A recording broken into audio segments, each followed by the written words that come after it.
collectors of police records. Thank you for buying this tape. I hope you enjoy it.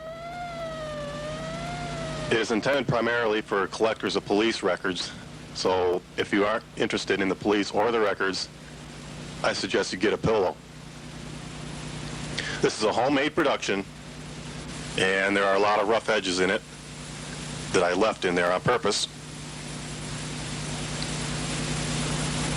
And all throughout the movie, there will be many sources that we used. With this, what appears to be a green vinyl zenyatta mandata is actually a photograph of one. Throughout the movie, we'll have a use of slides. Slides and photos were used because we could not get the originals, so we substituted photographs or slides in their place. And of course, also in the movie, we'll have a use of the records themselves. 95% is actually the records themselves. So these three mediums is what we will be using primarily in the movie. Photographs we are not able to obtain very high quality, although they suffice in some cases. Slides appeared to even be more of a difficult task to reproduce because such a small size, and since I didn't have a slide projector, this is what we eventually had to do. Even so, the quality is good enough. An extreme close-up focusing.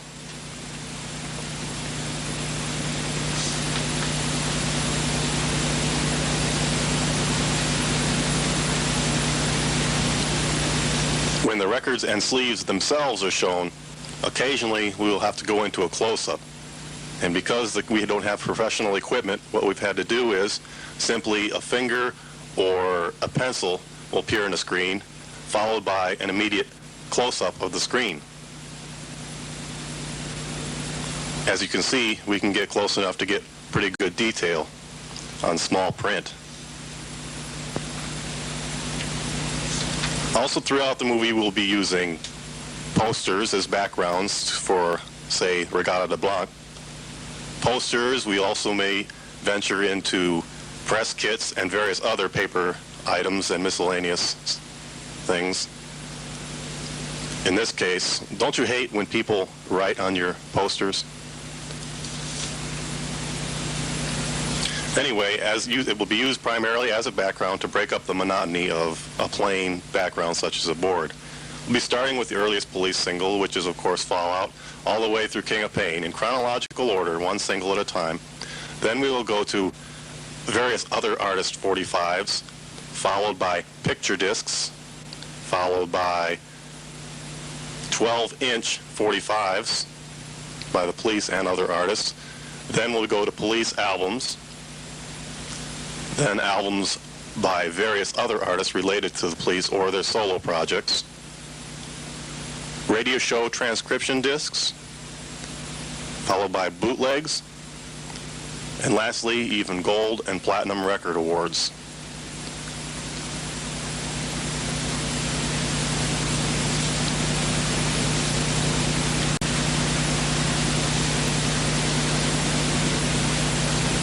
There is an order to these records. As I said, they're in chronological order, and we're starting with UK, which is the obvious choice to start with. Within chronological order, they're sorted by country, starting with UK, Holland, in this order now, Germany, Poland, France, Italy, Spain, Portugal, Greece, Yugoslavia, Czechoslovakia. After Europe, then we start Israel, South Africa, Japan, Singapore, Malaysia, Hong Kong, Thailand, the Philippines, Australia, and New Zealand, followed by Canada, the United States, Mexico, Venezuela, Brazil, Uruguay, and finally Argentina. So within chronological date, they are sorted by country. And of course, our first single is Fallout.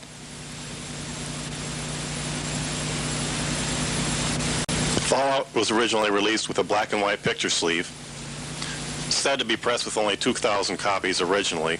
The initial first 500, or some have said 200 pressings, have not been known exactly the type that they look like, but we will show you several types here. By the way, we're going to start now some music, which was contributed by you, the viewer, and we thank everybody for their contributions of records and music. Also, homemade music, intended only to fill the gaps between my voice droning on. This is the original red and black label, although there appear to be two. These are two different ones. We have differences, which we'll point out now, that are not too obvious, but that one of these must be the initial pressings. Notice the illegal type. This one is a crude type, and the other one appears to be a clean written type. Also notice the copyright information, how far it runs up on this one, whereas this one, it doesn't run up that far. Also, the records on that one is blocks, and this one's italics. You'll also notice there's a color difference. The first one being a kind of a flat orange, the other one being kind of a glossy red. Take a closer look now at the word illegal. This is what we're calling the clean print illegal or neat illegal. This one we're calling the crude illegal. Crude or stenciling. And also the records is in italics, and the records in the other one is in block.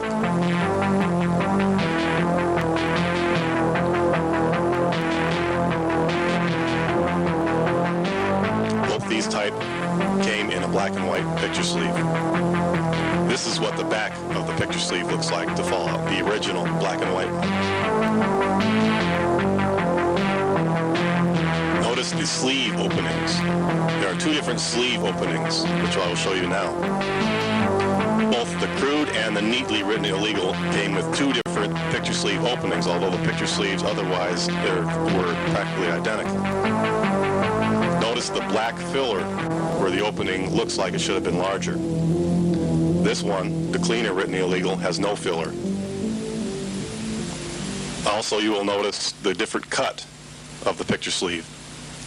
This picture sleeve has an oval opening cut, kind of a curved opening.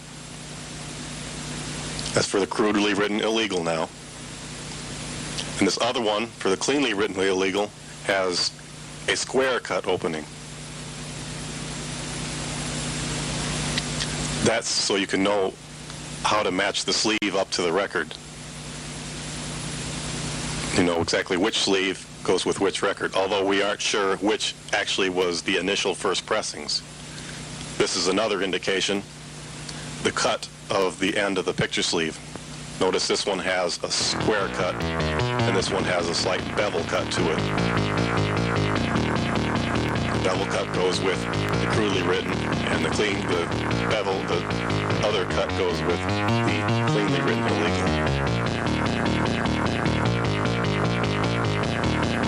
Within these two cleanly written illegal labels, we have two different ones in the matrix etchings. This is the B-side. Let's take a close look up to the B-side now of these matrix etchings. This one with small print and one with a little bit larger print in the matrix etchings. Different B-side masters were used. The one with the larger print appears just as it is on the crudely written illegal labels, which you see here. But here we have two different crudely illegal labels. One with the only really big difference being one has a small center hole and the other one has a press out larger center hole. Otherwise, these two and their picture sleeves are identical. Both the sleeves to these have the black filler as shown before.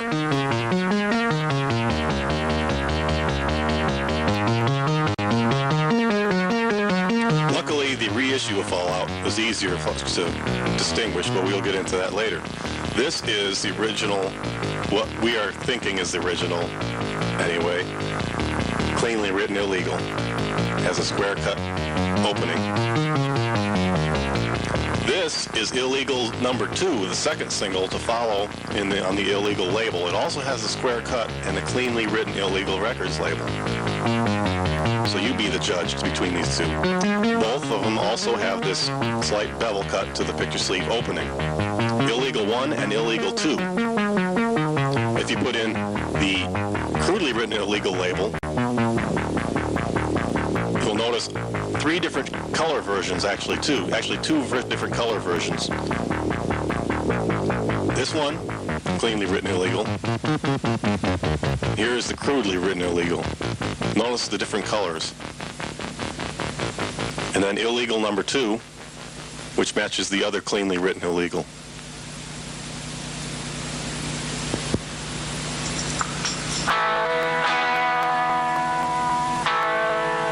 You be the judge. Notice color differences on the two. Possibly only Stewart can tell us for sure which is those original initial pressings of 200 or 500, depending on which source you look up. Luckily, the reissues have different picture sleeves and different labels. Makes it easier on the collector. Although some reissue labels have known to appear in black and white picture sleeves. We have a green and black reissue picture sleeve, a blue and purple reissue sleeve, and there's also an orange and black reissue picture sleeve. With all three of those have the same type of reissue label. The orange and black picture sleeve is very difficult to find. Now, if we turn over this one, though, it came in the blue and purple picture sleeve. On mine, you'll notice it has a 3-color stripe rather than a 2-color stripe. The addition of a gray along with the white and cream, whereas this other one had only white and tan, white and cream on the label. That might just be a freak. The later pressings of the illegal records had that 3-color stripe label. On the backs of these reissues, in case anyone hasn't seen them, they are basically identical to the original black and white, although they have their different color variations to them. That's the end of Fallout. Now we get into Roxanne. This is what the original red telephone picture sleeve looked like in the UK, and the back of that same picture sleeve looks like this. This is our first UK label. Pretty standard of what most UK labels look like. And this is a standard UK promo. Notice the large A and the copyright information is across the top on both of these now. This copyright information across the top is considered to be the original, I suppose.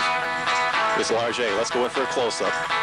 You'll notice it says promotion copy, not for resale. On the B side, we have no large center A, but we do still have the words promotion copy, not for resale. Quite easy to distinguish a promotional copy. Now, this is the reissue group picture sleeve, which was the later reissue in the UK, although we have different labels and different colors of vinyl here. This black vinyl version was just like the original. It might be a mistaken record in the wrong sleeve, but this also has the information written across the top, which might be an original, whereas this one has the information across the bottom, which is a reissue on blue vinyl.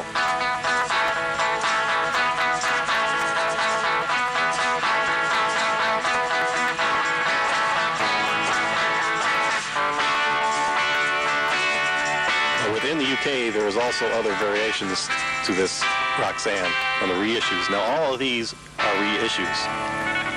We have different colors of labels and different colors of vinyl. Some of them seem to be mistaken. Let's start to the extreme left. You'll see this is the original white and tan label. The information is across the top for the copyright information. Black vinyl, but it has a white and blue label. Here's a white and tan label with blue vinyl. A white and blue label with blue vinyl, as should be, and a white and blue label on dark blue vinyl. Yes, I said dark blue vinyl. There is actually 2 different colors of Roxanne. And here now we have proof. Notice the 3. 2 of them are the same color. The third one on the extreme right is a dark blue. These other 2 I will call a medium blue, although some have called them light blue. It isn't quite as extreme as that. It's not actually light blue. It is more like a medium blue comparing to the dark blue.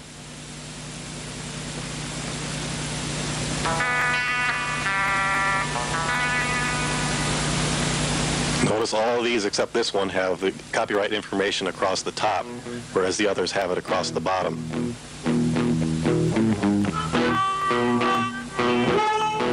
Let's take a closer look now to prove these 2 different color versions, dark blue and medium blue. Here it is easily distinguished by reading through the vinyl. Notice the medium blue is slightly opaque, whereas the dark blue has a deep, clear quality to it. And of course, on blue vinyl, we also had these 6-pack records. It's on blue vinyl with that 6-pack label, easily distinguishable, not only because of the label itself, but also the picture sleeve has the different catalog number on it. This is a Master Room label. Very rare, said to have only have about 5 copies of each title. It is used for some kind of studio work, and not too much is known about it, except that it is very rare, possibly rarer than a test pressing, and worth around $40 or $50. Very interesting item. Identical to the stock, except for the label. In Holland, they released 3 different picture sleeves to Roxanne. The labels of the records are practically identical. We have a blue telephone picture sleeve, we have a reissue group picture sleeve, and a Memories or Do You Remember sleeve. This is a Germany sleeve, which also had the original blue telephone on it. And this is the German label. Now, here is our first German promo. Very interesting and pretty rare item. This is the back of the picture sleeve, actually. Blitz information. It has the song titles and information for the DJ written in German. And this, the label looks quite a bit different too. This red arrow is the promo copy. Compare it to a stock copy. Stock copy. And this one is the promotional copy. Now we'll turn over this picture sleeve.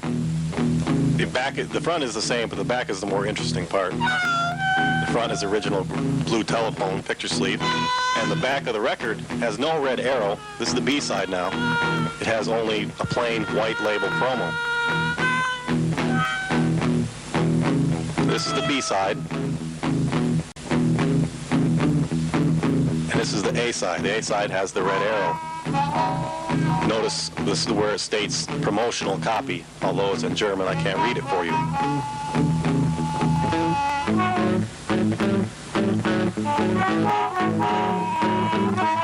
From Spain, we had Hoxanne, a slight misspelling of the title, whereas on the back, though, they did spell it correctly, Roxanne. On both the label and the back of the cover, for some reason, they got it right. And it came with this picture sleeve, which was different from all others in the country, in the world, rather. And this is the back of the picture sleeve, which had lyrics. The records, there's 2 different records here, although their differences aren't easily distinguishable. The main difference is over here on the left side, which we'll go in for a close-up to show you. This is one copy, and we're going to flash over to the other copy and just watch the differences of the label. Just slight different printing. It's not known why the differences are, and only large collectors probably need worry about it. In Portugal, we also had 2 different records, although the sleeves were identical. A little bit easier to see the differences here. Notice the A&M logo on top. Right here, it's on the bottom. Back off and look at both at once. You'll see the difference mostly in the titles, the song titles, and the group, and also the A&M logo in different positions. Japan had different records too. Our first Japanese pressings here. The original Roxanne had a green banner, and the reissue had an orange banner background. They also had the different labels. Of course, the original white and tan label opposed to the red and black reissue label. Japanese picture sleeves are not actually sleeves. They're actually just a piece of paper. This one here, you can see, they all have the lyrics on the back, but it's actually not a sleeve. It's just a piece of paper with printed on both sides. Here we have 2 different records. This happens to be a stock copy, and now we're going to see our first Japanese promo copy in this movie. Only distinguishable mostly by this symbol down here at the very bottom, which means basically sample or promotional copy. Sample is what it translates as in English. The stock copies have the absence of that symbol. That is basically the only difference with Japanese promos in the 45s. These are both from Australia. Neither of them had picture sleeves. On Festival Records in Australia, we have a white and tan label, and we have a red and black label. This is a Canadian stock copy. And now we're going to see our first Canadian promo. This is the B-side, which is actually, it's a double A-sided. The first A-side has this large A, very interesting and pretty rare item. Notice it definitely states promotional copy, not for sale. This is the only title of the Police that has that sort of promo label. Canada also had a Memory Series reissue. This is the U.S. stock copy and U.S. promo copy. U.S. promo copy is definitely stated as such. It has one side in stereo with red ink. The other side is printed in black ink, and it clearly states mono. AM radio stations and FM radio stations. The United States had two different reissues. One on the Forget-Me-Not label, which had orange and green ugly stripes in the background, A&M Forget-Me-Nots. And it also had the more familiar Memories series reissue. Catalog numbers are essentially the same on these. Just the two different labels and two different sleeves. And that's the end of Roxanne. The Police's next single, and third in the UK, was Can't Stand Losing You, which came with this picture sleeve, which didn't help it from keeping it from getting banned off the BBC playlist. And here you see Can't Stand Losing You is about the most interesting collector's item from UK because of all the different variations, mostly the different colors of vinyl. Notice the standard version is the A&M matches the color of vinyl. In this case was red. A&M matches the red vinyl.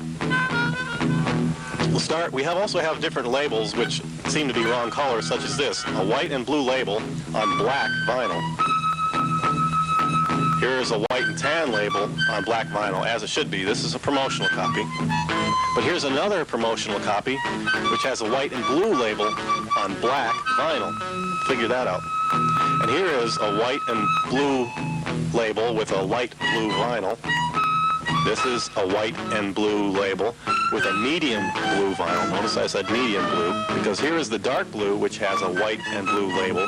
Notice it says Police only, whereas the medium blue says The Police. The shade differences aren't too great, but they are great enough to be seen. So we are distinguishing them as three different colors: light blue, medium blue, and dark blue. The light blue is easily distinguishable from the other two. Red vinyl with a red and white label. Green vinyl with a white and green label, as should be.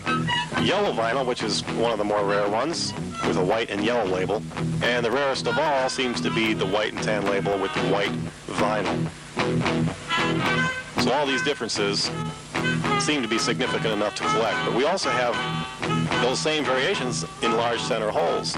This is the same series of records with 3 additional records put in there with large center holes, also with wrong colors, such as this white and blue label and black vinyl, a white and blue label on white blue vinyl, and the standard label on the standard white vinyl.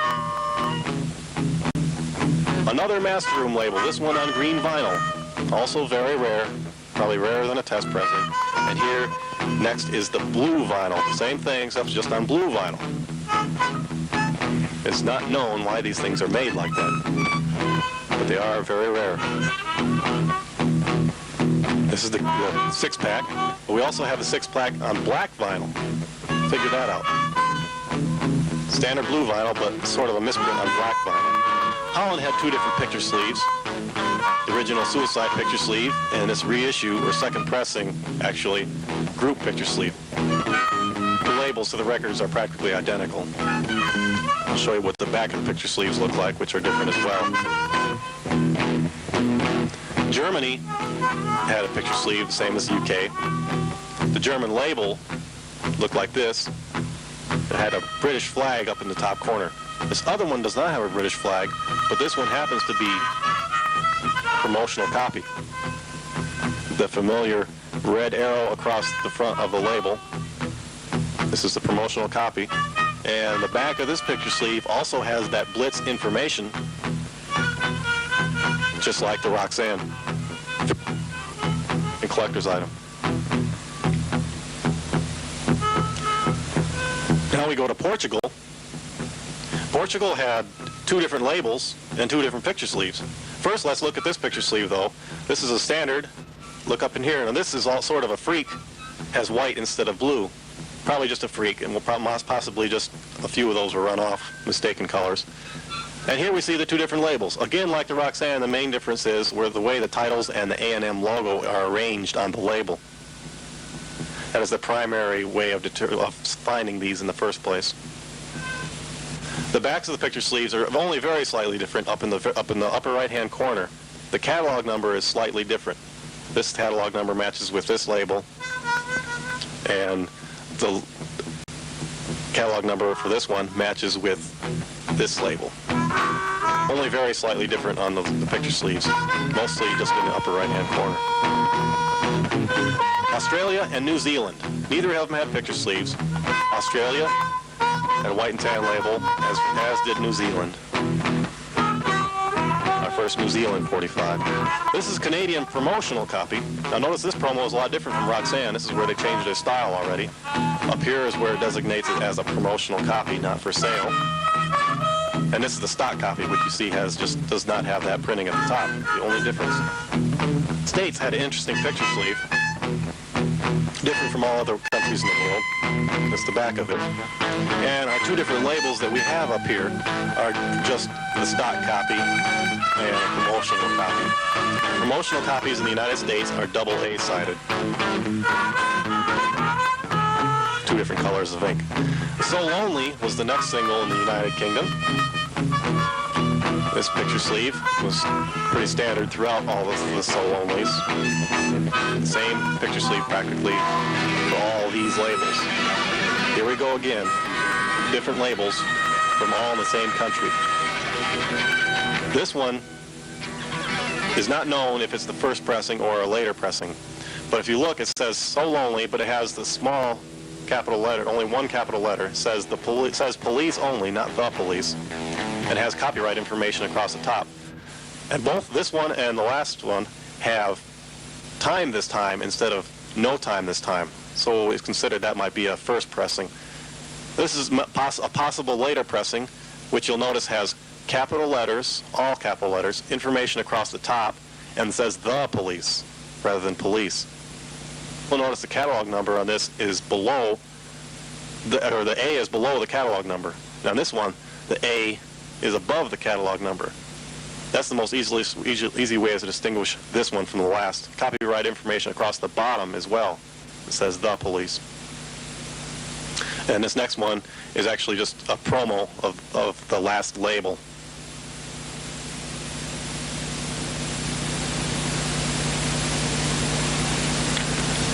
This is from the 6-pack on blue vinyl. From Holland, we have another unique picture sleeve. Germany also had a unique picture sleeve with a different B-side, The Bed's Too Big Without You, which was released during their second album, actually. And Australia had a picture sleeve with a limited edition sticker on it. That's a sticker, not printed on there. And has the label like this. This is a copy from New Zealand, which had no picture sleeve. Most New Zealand pressings do not have picture sleeves.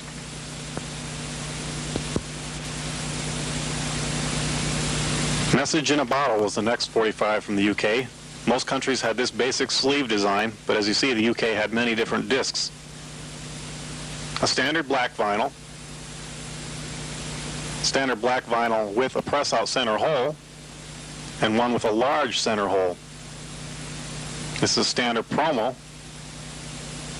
but we also have this other promo with a smaller A. Let's flash back, larger A and smaller A. Peculiar difference. Of course, green vinyl, this other one on green vinyl, the only difference being the center holes, really, and the matrix etchings are different too. And the famous Master Room label is also available on green vinyl. Also from the UK, we had a reissue on red and black label, black vinyl, of course, and blue vinyl from the 6-pack. This is the hot label from Holland. This one from Germany. Of course, the top hit British flag on the German picture sleeve, whereas the Holland copy does not have the flag. glance, we had a black and gray plastic label. And this picture sleeve has block letters above the police, whereas this one does not. Otherwise, the labels are the same with these two. The back of this picture sleeve was also different from the UK style. This copy is from Italy. Notice the ink blot for the tax purposes. That picture sleeve, design similar on the front to the UK, but the back had a different design. This is an Italian jukebox promo. Michael Jackson 45, flipped over, is a police 45. Used in jukeboxes and is clearly stated as such for promotional use. These little cards come with jukebox promos sometimes from Italy, but these sleeves that come with them do not match the artist in any way. These are sleeves that come with various Italian jukebox 45s, so basically you can say they don't have picture sleeves. Spain had a totally different cover.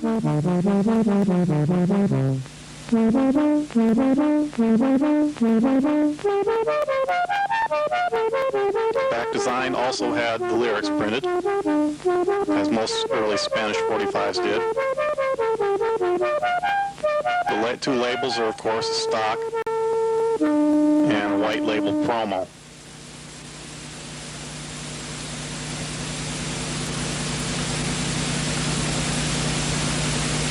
Portugal also had a different picture sleeve. Notice the ring wear on Portuguese picture sleeves. It's very hard to find one in mint condition. You can especially see this on the back. South Africa had a really interesting 45. There are two good reasons why it's interesting.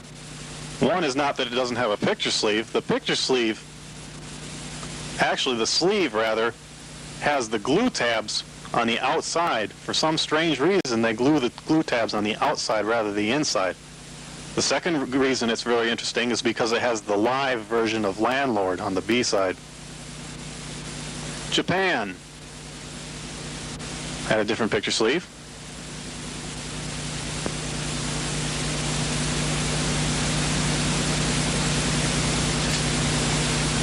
This is a promotional label, as you can see.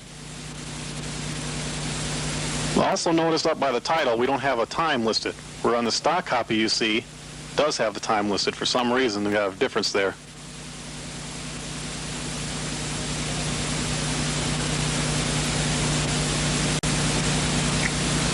Japan also had this Memories series reissue with a red and black label. The B-side was da-do-do-do-da-da-da.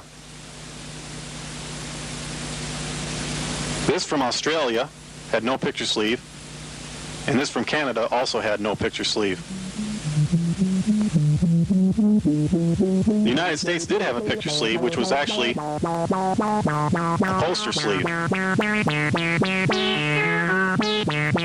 The picture sleeve is on the left, which was actually harder to find than the poster picture sleeve, which is on the right. The two designs are very similar, but actually the poster picture sleeve has the design rotated, whereas the other one does not. The two labels here have just different colors of ink. And of course we have a white label promo. That's the end of Message in a Bottle. We now continue on with Walking on the Moon, which was released next in the UK. These picture sleeves, two different designs, a regular picture sleeve and a reverse picture sleeve. The regular picture sleeve, when turned over, has the same design as the reverse picture sleeve, and vice versa when the reverse picture sleeve is turned over. Notice this first label has a capital W and all the rest being small letters, similar to the So Lonely we saw earlier from the UK. This one has all capital letters. Also notice a larger A. This one has a large center hole. And of course the promo copy. And we have a blue vinyl from the 6-pack. Copy from Holland, Germany, and a West German promo. The sleeves of these two. Of course, the German one has the top hit British flag on it.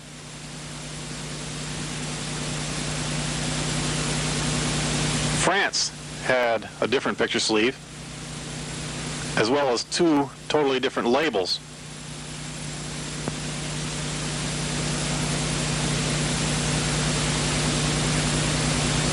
The first is a paper label with a white and tan A&M design. The second is a plastic label with a gray and black design. Of course, from Italy, we had a white labeled jukebox promo, which had no stock copy, apparently. From Spain, we have this one, another totally different design. The lyrics also printed on the back. And the two records, of course, you see here are stock and promo. Notice these early Spain singles have the titles written in Spanish rather than English like they did on the later Spanish pressings. Portugal had a similar UK design sleeve, although the back had it in black and white rather than full color. This is Japanese promo copy, and this one the stock, of course. Japan had a little bit different sleeve in this case. Rather than being a flat piece of paper, this one actually opened up and had the lyrics inside and the rest of the full picture sleeve design on the back. And the last one is from Australia, which had no picture sleeve. Bring on the Night is the next single, which actually wasn't released in the UK, so we're starting with West Germany. Regatta de Blanc was the B-side. From France, we have two different picture sleeves. The labels are the same in this case. This one has Roxanne listed first over Bring on the Night, and this one has Bring on the Night listed first over Roxanne. Peculiar change about. Bring on the Night is actually the A-side of both of these. And we also had a black and gray plastic label, and this sticker appeared on the outside of this picture sleeve, which states it as being a promotional copy. So we had two major labels from France, as well as two different picture sleeves. This from the United States, and this is the United States promotional copy, neither of which had a picture sleeve. The Bed's Too Big Without You, the mono remix, was the next 45, released in the UK, actually released with the UK 6-pack. Unique to the UK. Speaking of the 6-pack, it's probably a good time we go through it now. For those of you who have gotten your 6-pack mixed up since it was first bought and can't remember the order in which it was released within the plastic folder, we'll now show you in detail exactly that original order.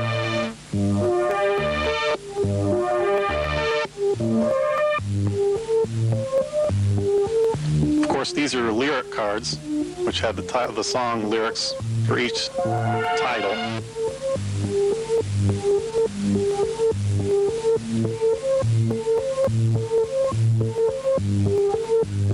Also, now turning it over, you'll see these are in the correct order again.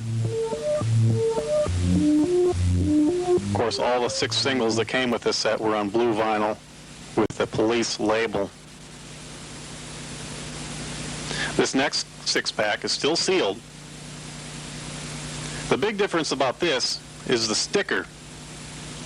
The records are actually probably the same, although this hasn't been opened. It has Japanese printing on it. Apparently this was a UK export to Japan, and A&M at Japan stuck this sticker on it and sold it within Japan. Don't Stand So Close to Me was the next UK 45. And we saw a change about in the labels, starting with Don't Stand So Close to Me. The Blue Zenyatta label, stock copy, and promotional copy.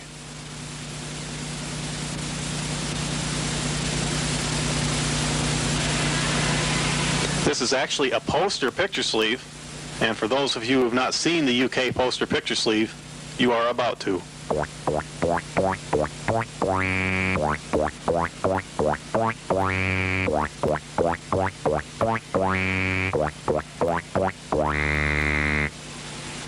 Let's look at our first UK test pressing now. Notice it has a plain white label and copyright information only printed on it. The song titles and group, if there are any listed, are always written, handwritten. The only printed part being the copyright information. This is from Holland. Both of these are from Holland, actually. The labels are the same, the picture sleeves are different.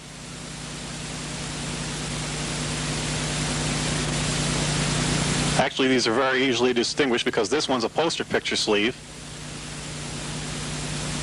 and this one is a regular picture sleeve. Does not fold open in any way.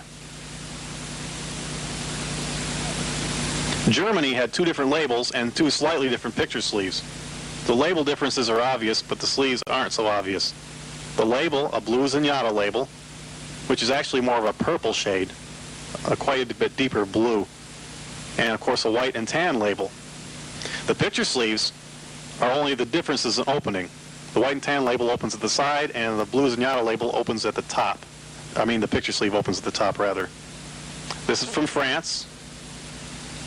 This is from Italy. From Italy, we also have a different label, a white and tan label. Notice the ink blot again. And also from Italy, we of course have an Italian white label jukebox promo, which is at the bottom. The two different picture sleeves of these only have a slight blue variation in color. Here's the Italian jukebox promo. The picture sleeves are pretty much identical, only a shade differences of the blue. Spain had a unique picture sleeve.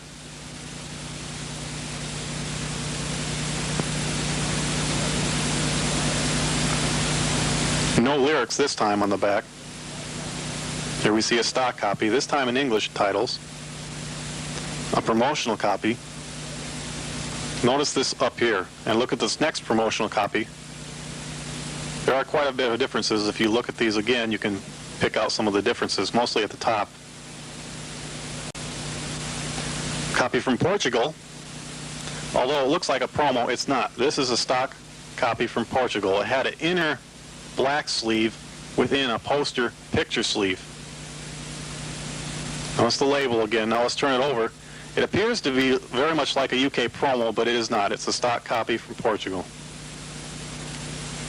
And of course it has a poster picture sleeve, as I said. Japan also had a poster picture sleeve, although the Japanese put the lyrics inside on the poster sleeve itself, both in English and in Japanese. And this is what the labels look like from Japan. Stock label, promotional label.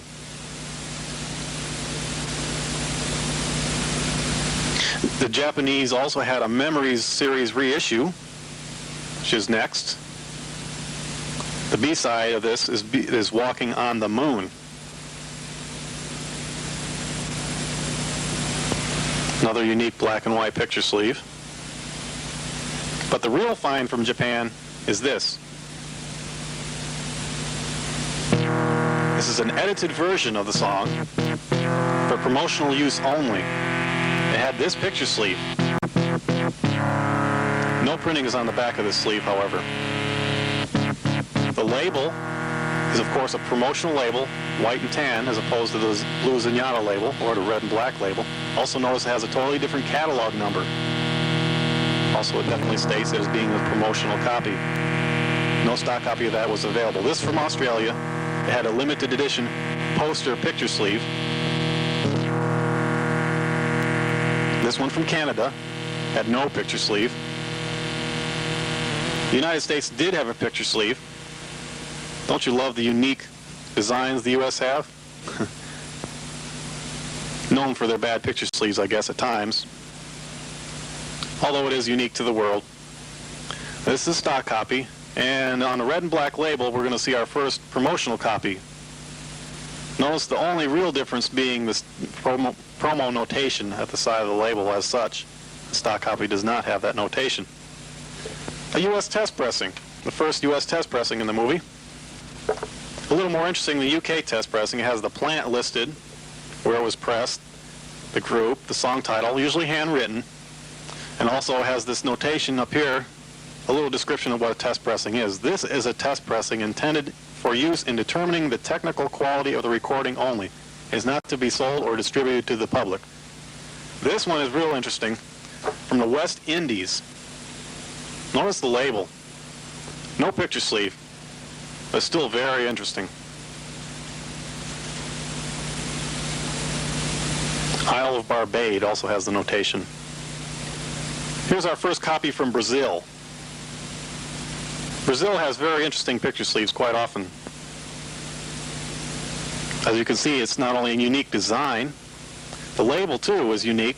Notice it says 33 1/3. It actually plays a 33 1/3 and has a small center hole. The picture sleeve is actually hardly a sleeve at all. It's a piece of cardboard folded in half.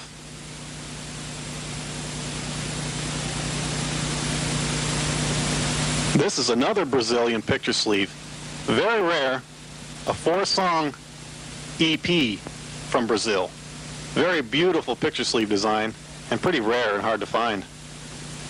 Here's our first Argentina pressings. This is a stock Argentina copy. Notice the time is listed wrong as 3 minutes. And this one is a promotional copy. No picture sleeve as well.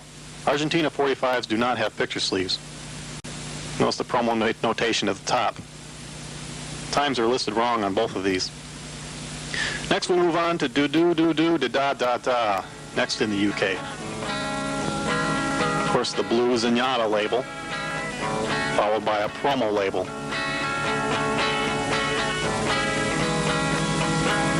And a test pressing. The sleeves themselves are not very much different. There are two basic designs, neither of them very rare, both pretty abundant. I'll show you the difference now. Really, the only difference is the color of ink which the title is printed in. One in red ink on the left and the other in white ink on the right. This is from Holland. And this is also from Holland. Notice they both have different catalog numbers and totally different label designs. They also had totally different picture sleeves. There's also a third, which we didn't have time to show you in the movie. It was not available at this time. Also from Holland, we had a Spanish and Japanese versions with this picture sleeve design. Spanish and Japanese versions of the song. The white and tan label. Other countries had the same design sleeve, as you will see. Continuing on with the English version now, would be France. We have two different labels from France. In just a second. The differences aren't that great, although for large collectors, they are probably great enough to collect.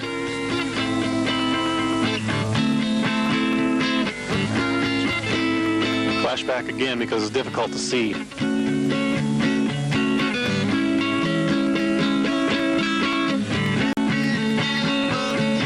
The backs of these two discs from Italy, from France rather, the only difference being is the paper they're made of. From Italy we had this other picture sleeve design.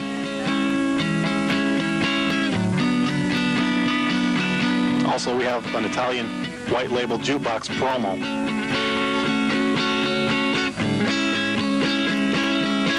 Have a unique picture sleeve. This time they have the lyrics printed on again. Two labels we'll see are stock label and promotional label. Two different discs from Portugal. These are both from Portugal. We have an English version with a UK type label and sleeve. And then also from Portugal, we have a Spanish and Japanese version. Different label and different sleeve, as you can see. From Japan, we had another unique picture sleeve. Quite pretty one at that.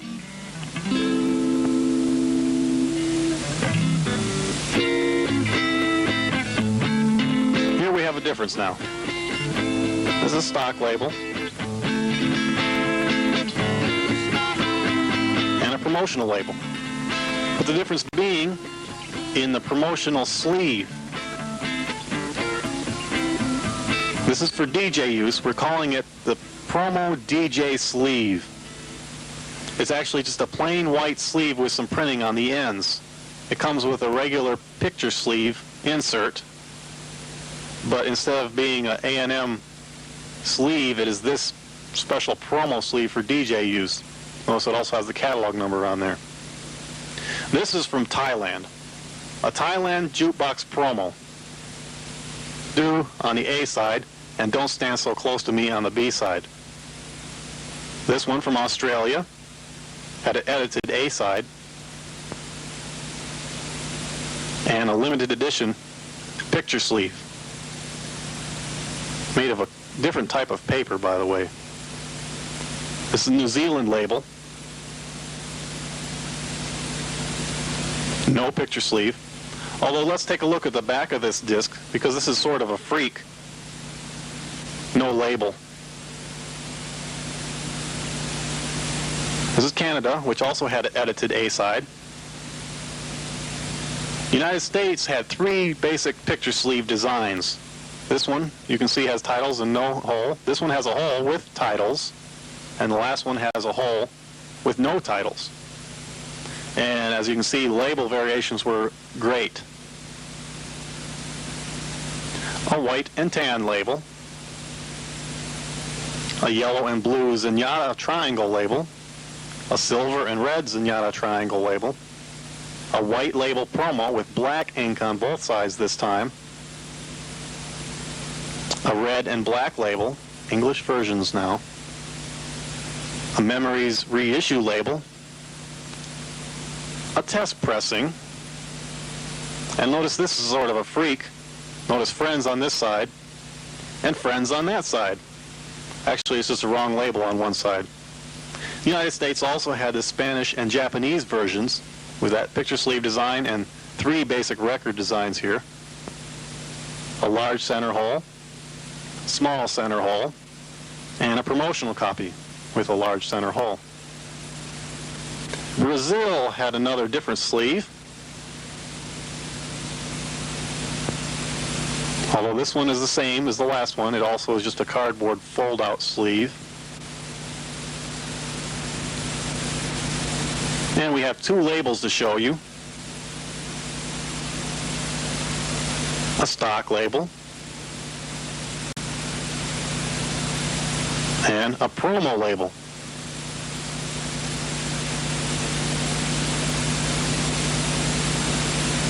These 2 sleeves look identical at first, but let's take a closer look at this corner. The regular version and this special version, which appears to be a promo, probably for radio station use.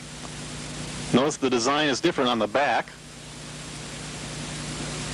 It has information about the group written in either Portuguese or Spanish, depending what language they speak. I don't know. But the big difference about this sleeve is actually a poster. It doesn't just fold out, it is an actual poster. And here's the design. Unique to this country. A very beautiful one at that.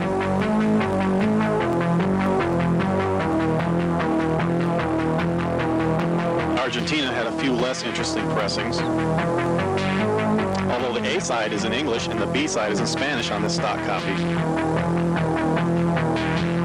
This is a promotional copy.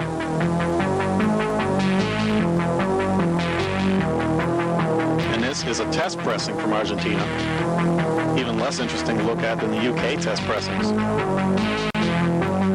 The next single was When the World is Running Down, You Make the Best of What's Still Around, which was only released in Canada. Also only released in one particular country was Shadows in the Rain, released in Argentina as a promotional copy only. No stock copy exists.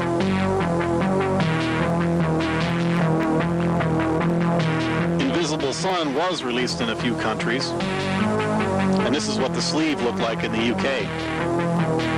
Here we have an abundance of different variations again.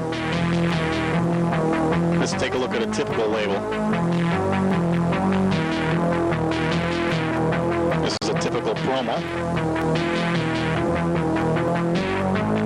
The big differences are actually in the B-sides. Notice the B-side states Chambel. For this one, the B-side states Chamel without the B. Notice the sun in this one is a clear sun, whereas this one appears slightly out of focus. That type of sleeve comes with the Cham-L B-sides, and this type of sleeve comes with the Chambel B-sides. Also, you have one here with a large center hole, which states Chamel.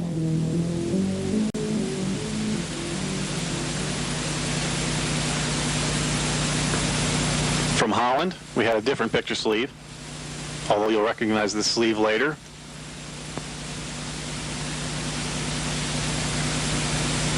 Italy had no stock copy, but they did have a white label jukebox promo. Came with this card directly from the jukebox, and this was from Australia, which had no picture sleeve. Every Little Thing She Does Is Magic was next in the UK. A similar picture sleeve design to the Holland Invisible Sun.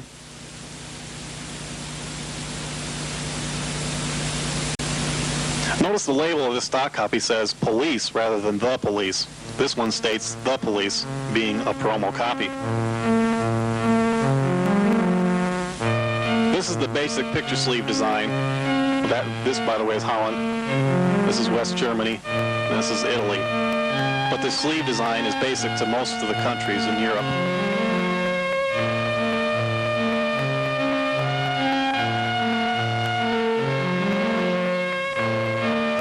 Copy on the left is Holland, copy on the right is Italy. Italy has two different picture sleeve backs, one with song titles listed, one with no song titles, and this is an Italian jukebox promo. This copy is from Spain.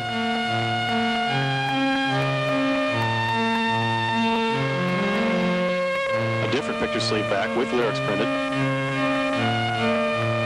And of course we have a stock and a promo label.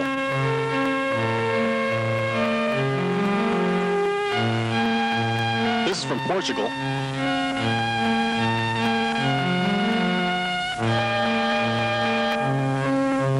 That's a typical back, by the way. And this is from South Africa. This is the B-side, spelled Chamel, as well as like the UK mispressings. And also notice it has the glue tabs on the outside again. From Japan, we had a different sleeve. Unique to Japan. This design, that is. A stock label and a promo label with a promo DJ sleeve.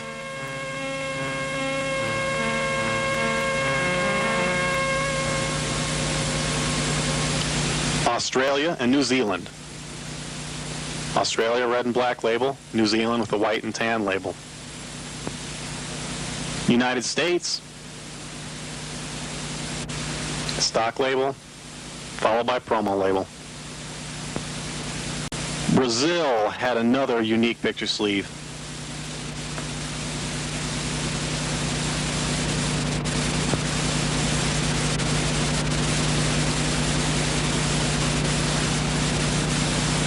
And below we have two different records, the difference of which is not easily spotted at first, so pay attention. Notice the area above the stereo and mono mark on this copy, and flash to the other copy, you'll see the difference. Existence of these numbers. Argentina, this is a promotional copy, and this being the stock copy. No picture sleeves, again. Spirits in the Material World had a poster picture sleeve in the UK. Different labels here. Stock label, promo label, and a test pressing.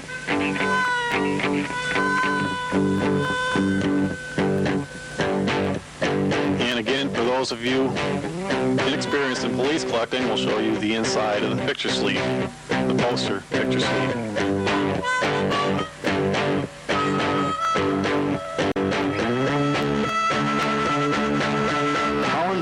Italy had a regular picture sleeve.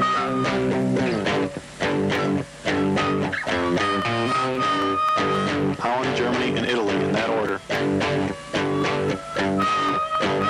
The back of the three look very similar to this. Spain had a Ghost in the Machine type picture sleeve cover.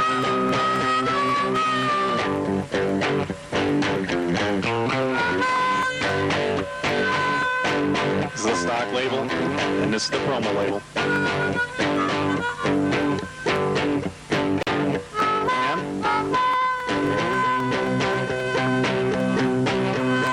Picture sleeve unique to Japan.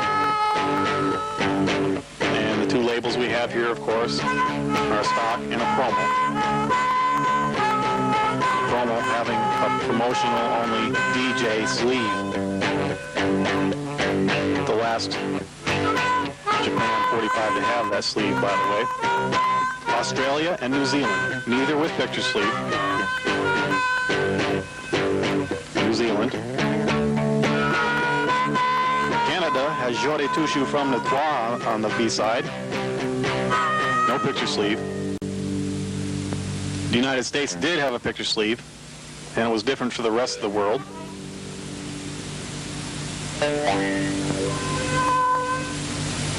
And the three discs you'll see here are a stock copy, promo copy, and a test pressing. Very bland test pressing at that. Brazil, again, had a different picture sleeve design. This time in black and white.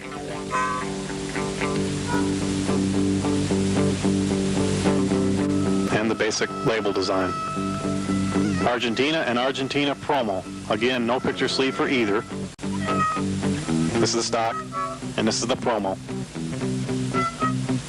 Omega Man is the B-side of these two. Secret Journey was not released in the UK, so we'll start with Australia. It had no picture sleeve in Australia. It didn't have a picture sleeve in Canada either. The United States did have a picture sleeve, and quite a beautiful one at that.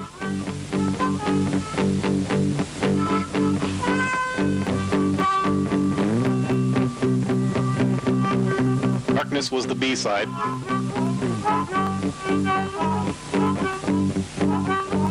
And the three discs we have here, of course, are stock, promo, and test pressing.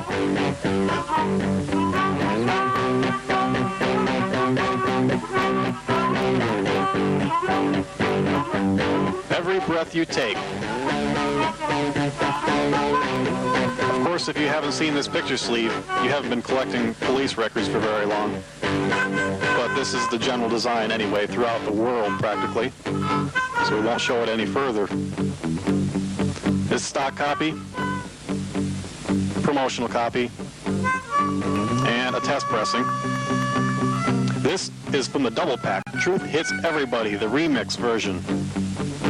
Has Man on the Suitcase on the B-side. This is the sticker which came on the outside of the shrink wrap of the UK double pack. And on the right here you see what the sleeve looked like, the gatefold picture sleeve when it was opened up.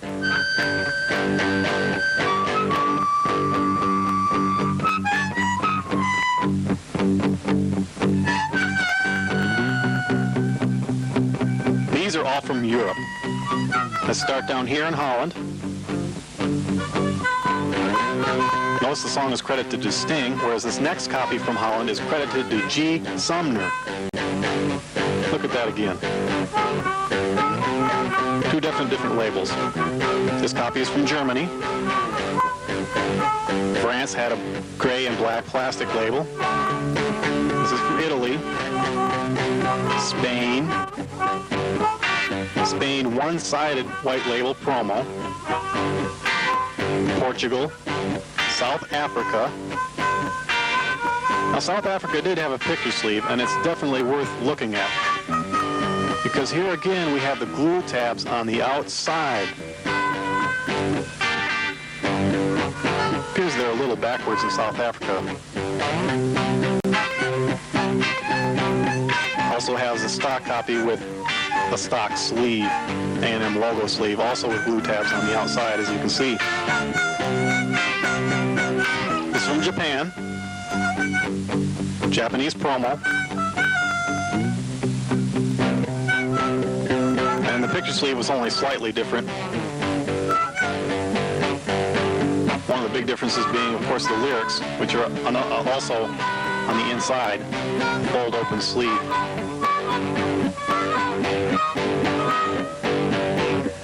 Japan had a backing track single, which had Every Breath You Take and Roxanne, both of them versions without the lead vocals. They had this unique picture sleeve. The single itself was unique to Japan. Even had the lyrics printed, so you can sing along. Stock label and a promotional label.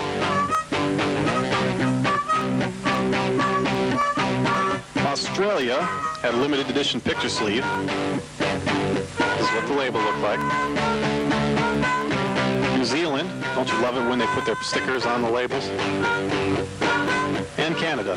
This is a Canada reissue memory series. And this is a US reissue memory series. Don't you love the quality of these stock copies here? This is a promotional copy. And a test pressing.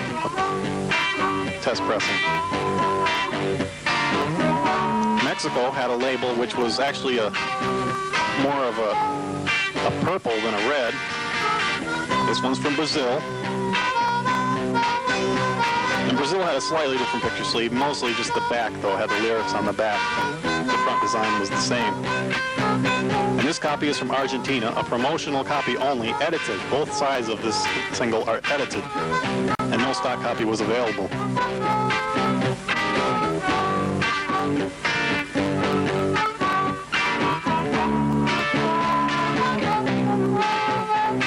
Wrap Around Your Finger is next. This time we don't have a big surprise with different labels, only a stock and a promo, but the surprise is the picture sleeves. 3 different colors of picture sleeves. None of them seem to be any more abundant than the others. No particular color is rare as opposed to the others. These are all from Holland. Same picture sleeve design, different labels. So what's the difference? Mostly in this area here. Look at this again close up at the 3.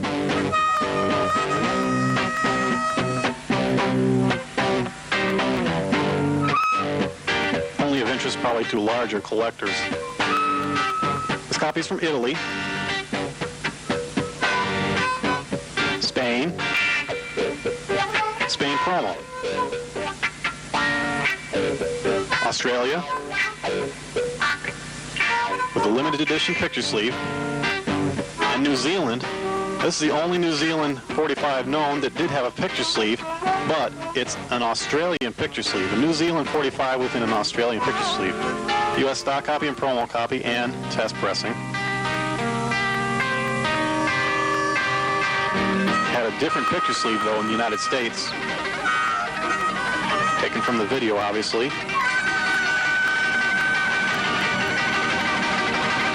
Mexico and Argentina. Mexico had another label which was more of a purple than a red.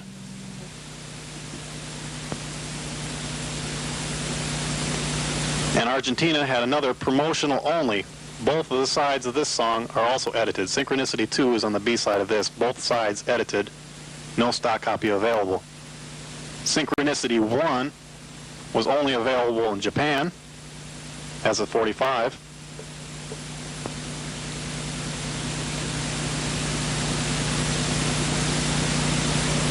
And of course the labels, we have stock and promo labels.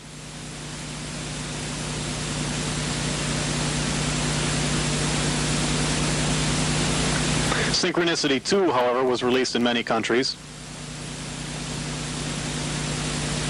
And this is the basic sleeve design for most countries.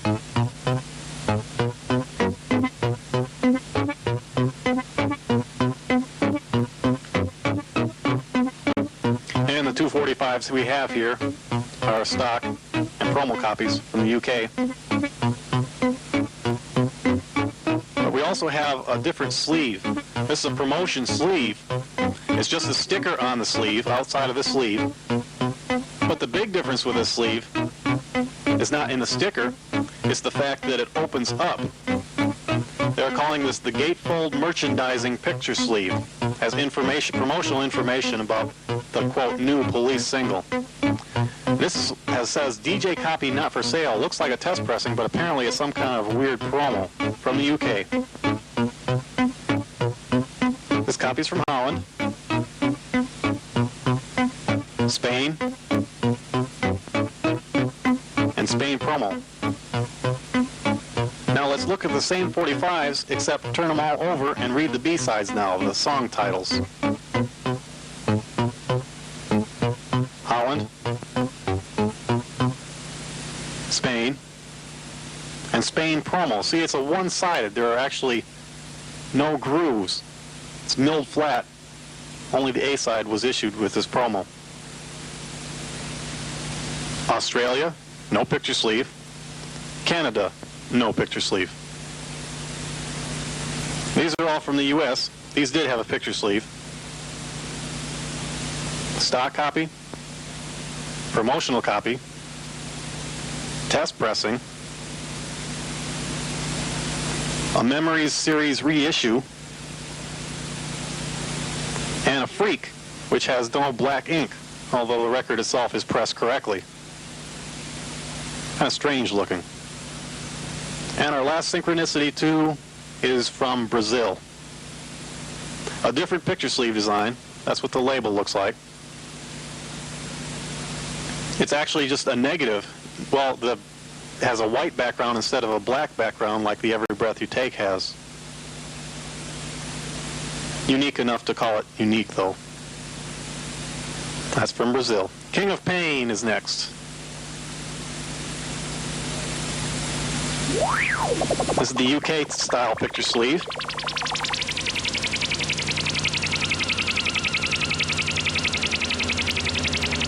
And the three labels we have here, of course, are the stock, promo, and test pressing. Notice this one has a large center hole, however. Holland had a different picture sleeve. There are two different picture sleeves. The label of both of them, of both of the different sleeve versions, are the same, but the backs of the picture sleeve are what's different. Notice the different colors. On the left we have blue, red, and yellow. On the right we have magenta, green, and yellow.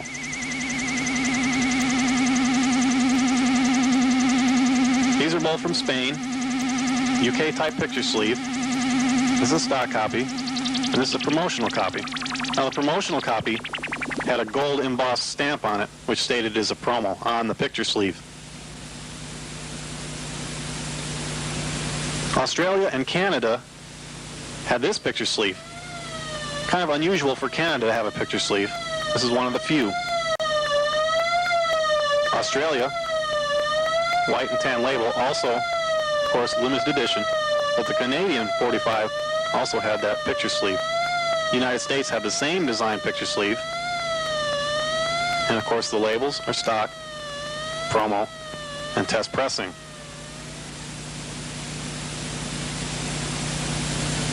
And the very last Police 45, King of Pain, from Brazil. Another different picture sleeve design.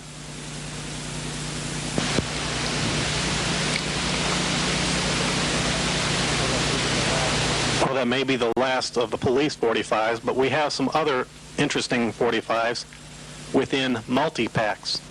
This next segment will deal with the Police multi-packs, a couple of which we've already looked at so far. The first and most important, which we've already looked at, is the Police 6-pack. We've already looked at the Every Breath You Take double single pack. We also have the Japanese A&M New Wave pack and the UK Party Party 6-pack and the Police file. Let's take a look at one by one, starting with the A&M New Wave pack. Released in Japan, it was 3 A&M A&M New Wave artists, Joe Jackson, Squeeze, and of course the Police. One single from each group in this 3-pack. The sleeve was kind of unbearable to look at, but inside you find it had information about the 3 groups, including of course the Police. It was a 3-fold. Each part of the inner sleeve had information about each of the 3 groups, all written in Japanese. The singles are all promo copies. The Police one was an A&M white and tan A&M label with a reissue picture sleeve, however. And of course, information about the Police written in Japanese. It's kind of peculiar that they had an original label and a reissue sleeve. Roxanne was the single.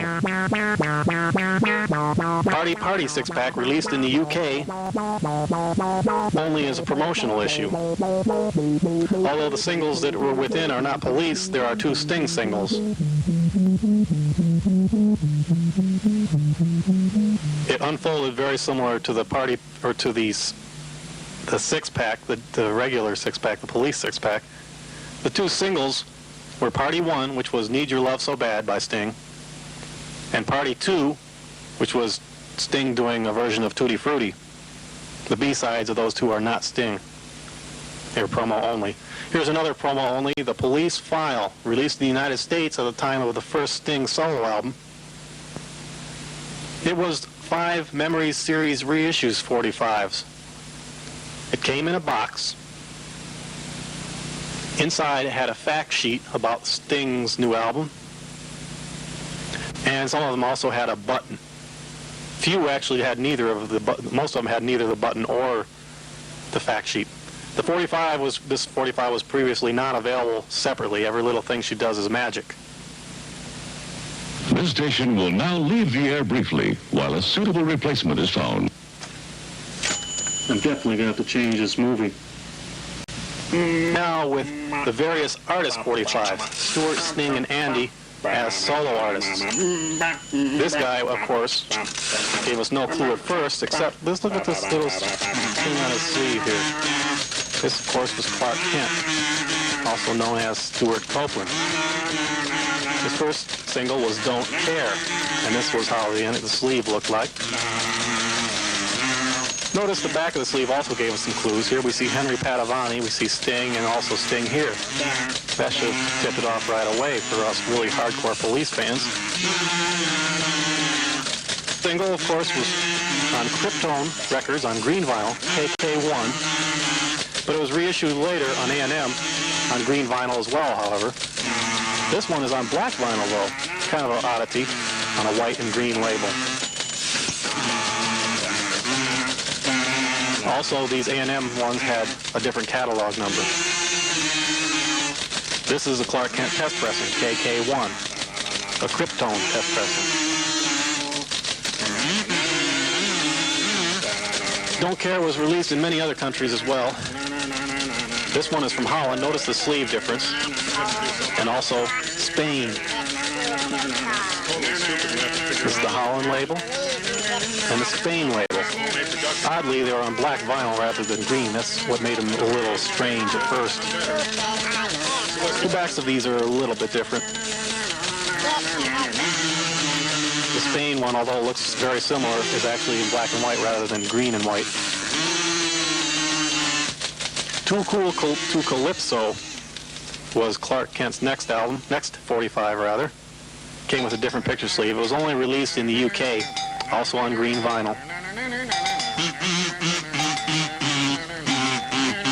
Away From Home was the next 45 in the UK.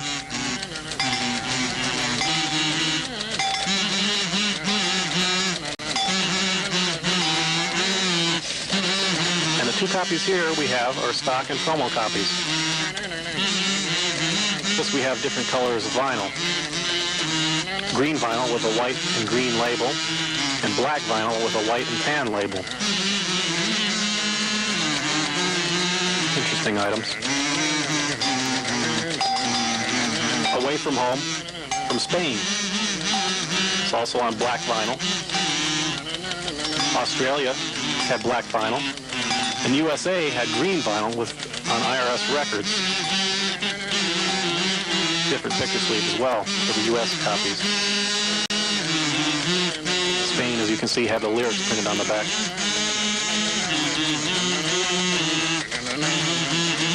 Rich in a Ditch is the next UK 45, released only in the UK, promoting the album which had finally come out by then. White and green label on green vinyl, and a white and tan label promo on black vinyl. That's the end of the Klark Kent 45. Now we start with some of Stewart's other solo projects. The first being his major one, Don't Box Me In. The song Don't Box Me In from the movie Rumblefish. And this is what the sleeves look like in most countries. You see also the stock and promo copies above it. These are both from Holland. This is what the standard Holland copy looks like, and this is the one that was distributed for France. The movie was renamed Rusty James in France. And the labels look quite similar, although they have different catalog numbers as well.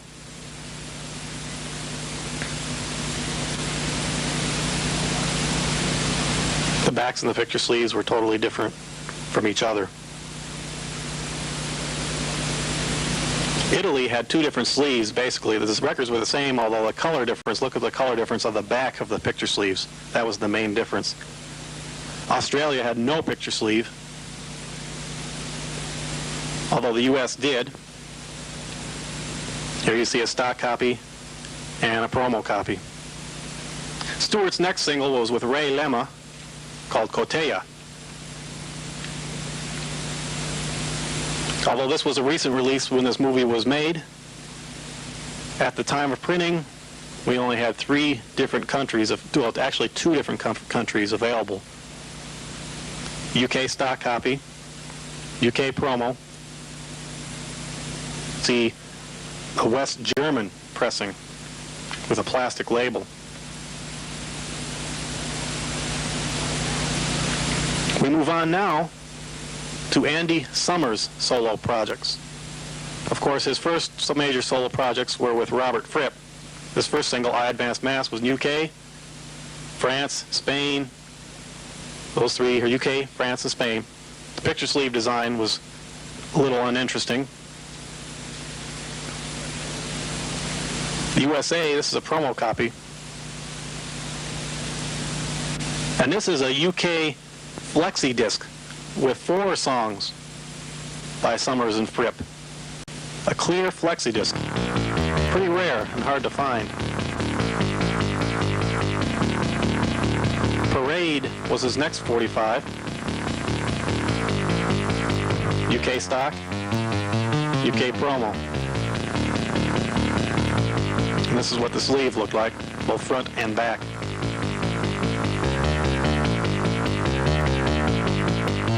France had a little bit of a different sleeve to it, and record label as well. Andy's next 45 was without Robert Fripp. It was 2010 from the movie of the same name. Beautiful sleeve. This beautiful sleeve came from Holland.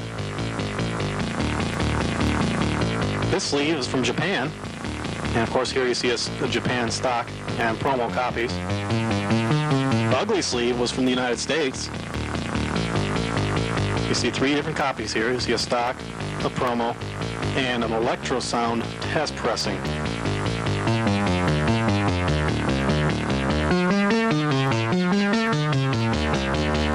Well, those are Andy's major projects, solo projects. We now move on to Sting's major solo projects. This was actually was Sting's first group with a recording contract from Last Exit. Whispering Voices sung by Sting, but this other copy is with a center press-out hole. Both seem to be worth around $40 nowadays in mint condition. Nuclear Waste by the Radioactors. Sting sung lead vocals and presumably played bass, although it isn't clear on the sleeves. The original was on Charlie Records. The reissue was on DB Records. These are both from the UK. This is the reissue sleeve. This next one, though, is by Fast Breeder and the Radioactors. It's different versions of both the A-side and B-sides. For some strange reason, it almost seems to be a promo. On Nuke Records, it's a white label. Very peculiar because of the different versions, and no explanation because there is no sleeve. These are both from Germany. We have an original and a reissue. It's the original label on Charlie Records, and this is the reissue on Jupiter Records. And this is the reissue sleeve, similar to the UK DB record label, although the backs of all these are different. This one, coming in now, is a promo. Has Blitz information on the back of it like other German promos. Portugal had a sleeve and label that looked like this. There's also a copy from Spain known but not available at this time for the movie. The Sting's first single on his own, actually, was Spread a Little Happiness, which didn't spread a lot of happiness among Police fans because it wasn't that great of a single as far as most of us was concerned. Although it's still collected. UK promo, Holland, Italy, Spain, Australia, and the United States being the only one that didn't have the sleeve. All the other countries had a picture sleeve. Then came Sting's solo album. Along with it, the first single was If You Love Somebody, Set Them Free. Here we see a UK stock, a UK promo, copy from Holland. This one's from Germany. This one's from France. Here we see Spain. This one's from Japan. Slightly different picture sleeve. All the other sleeves were the same, though. It's from Australia, had a limited edition picture sleeve. This one from New Zealand, different label.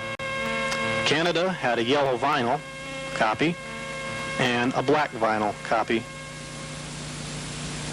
The United States, of course, had a stock and promo copies. And Argentina had a promotional only copy, not released as a stock copy, also without picture sleeve.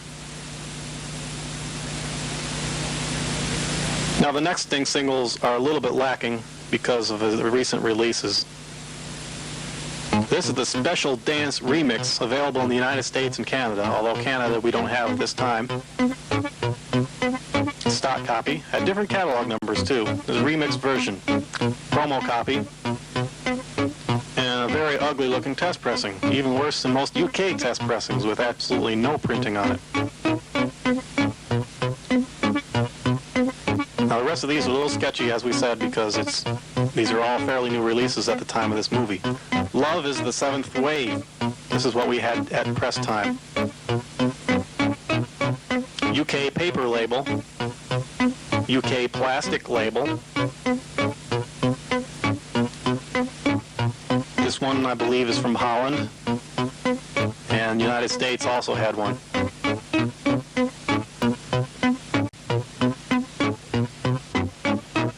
Fortress Around Your Heart. The UK picture sleeve looks like this. Most other countries had this picture sleeve, this one being from Japan. And here's the different records. This one from Japan. It's from Australia, New Zealand, United States, and United States promo.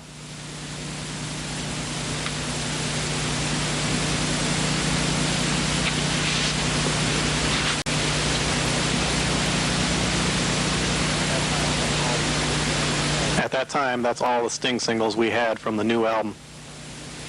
Message in a Bottle, the live version from the Secret Policeman's concert, was available on this Spanish promotional-only copy. These are two other Sting singles. These are the ones from the six-pack, which we've already shown you. Party 1 and Party 2, both from the UK as promotional copies only. Do They Know It's Christmas? Of course, Sting sang in this record. And these are three different copies from three different countries, various labels. This is Enough to Make You Mine, which was produced by Sting, by Dougie Campbell. Had a picture sleeve. Dire Straits, Money for Nothing, of course. Sting sang on backing vocals. This is the United States copy. There's also another interesting collectible, was the picture disc, shaped picture disc of the same song. Yay. Continuing on with Sting-related stuff, Eberhard Schoener, which of course Sting sang in. Video Magic. The UK, this one is from Holland. And this one is from West Germany. Coming up, there it is. Which was actually a reissue.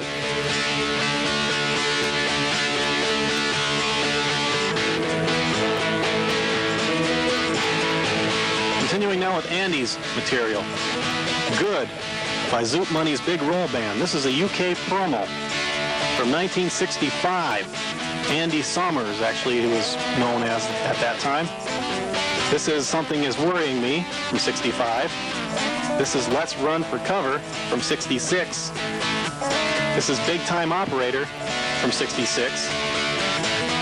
The Star of the Show from 66, which Andy co-writes. This is the one with a picture sleeve from France, Big Time Operator, a 4-song EP. Fairly rare. And if you look closely on this, you'll notice this printed Andy Sommers, A. Sommers. Andy co-wrote. This one called Knick Knack is also a 4-song France EP. Where is Andy in the picture? Do you see him? On the left. Also pretty rare, that's from France. Then we went on to The Animals, Ring of Fire. This is from Germany. He also appeared in Kevin Coyne's band for various 45s. 2 here shown with picture sleeves. This is a 4-song EP. And these are various singles that did not have picture sleeves, all from the UK. Rock and Roll Hymn, Lorna, and Don't Make Waves, all from 75. John Lord, Andy appeared on this 45 by John Lord.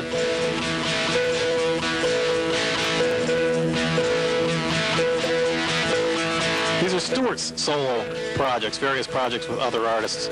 Brian James on Illegal Records, Green Vinyl. This is IL number 26, by the way. The other Brian James single was Why, or Ain't That a Shame. That was Ain't That a Shame, rather. Henri Padovani was the outspoken member of the group, of course, because he was only there a little while. That's Illegal 2. This is Illegal 5. Notice the label change. And these are the 2 picture sleeves that came with those 45s. Both of these are Copeland produced, of course. There's Henry looking at you. For those of you who care, this is his next 45 that he appeared with Wayne County and the Electric Chairs. 2 different colors of vinyl. The Blatantly Offensive EP. This was the picture disc which followed is from the UK. A song which shall remain nameless. And The Flying Padovanis was his solo effort for anybody who cares. So let's quickly move on to other things. A Happy Rock and Roll New Year. This is a Japanese flexi-disc. Came in a magazine, which I don't know the title of. Happy Christmas from the Stars was with Smash Hits magazine. This is a flexi-disc which has Police on it. This one called New Rock is also a flexi-disc from Holland, we are told, with 2 portions of 2 Police songs. This is a Brazil 4-song EP, has "De Do De Do" in Spanish. Interesting picture sleeve. 4 songs, one by the Police. This one also has 4 songs. Every Little Thing She Does Is Magic, the one being by the Police. This is also from Brazil, another 4-song EP. These are songs by various other artists that are actually Police songs. The Bed's Too Big Without You. Grace Jones does Demolition Man before the Police actually did it. Of course, Manfred Mann's Earth Band also did Demolition Man. And this is another sleeve from a different country. Walking on the Moon, very interesting version by the Royal Philharmonic Orchestra. That's a promo copy from Spain. The United States, King of Suede by Weird Al Yankovic. Interpol, Dancing on the Moon, a medley of Police songs. Fuzz in the Tracks, also a medley of various Police songs. Maha Band, being the same type of thing. Mike Rutherford and Sonia's single, both rumored to have Stewart Copeland on them. Now we'll move into a different segment of the movie, picture discs. The first police picture disc, Roxanne, came with a folder as you see at the right. And up, it had the sleeve design, and that's the B side of the single. A 7-inch single pressed on approximately 10 inches of vinyl. Some had this inner stamp on the inside, some did not. The ones with the gold stamp were rumored to be the originals. Message in a Bottle was the next picture disc, released in the United States as well. In this folder, the B-side had a live version of Message in a Bottle. Also a 7-inch pressing on approximately 10 inches of wax. The major difference between copies can be seen on the outside sticker. This one says 45 RPM. There's also some that say 33 RPM, apparently the originals, which the sticker was later corrected on. Ramondada, actually 2 songs, Do Do Do Do and Don't Stand So Close to Me, did not have a folder. This is the UK copy. Actually, they both had the same stickers, and they were both pressed in the United States, but the sticker was slapped on the one that was to be distributed in the UK. This is the rarity. The rarity of the same pressing. It's a 7-inch record stamped on a 12-inch piece of vinyl. It's the same songs and same matrix numbers as that picture disc. It comes with the same sticker, although as you can see, it's a totally different design and shape and size. Let's take a closer look at it. This is the A side. The B side is totally different as well. More information can be seen about this in Get Me the Police number 4. Notice the fading, slight fading. Now this is another copy. All copies are different, and this is to prove another copy's difference. This is the A side of another copy. Now let's flash back to the other A side. This is back to the original one again. Now let's turn this over. Let me show you the B side again, and I'll show you the B side of another copy, which is now located in France.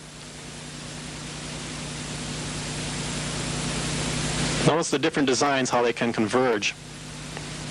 Put together, they can form one large pattern.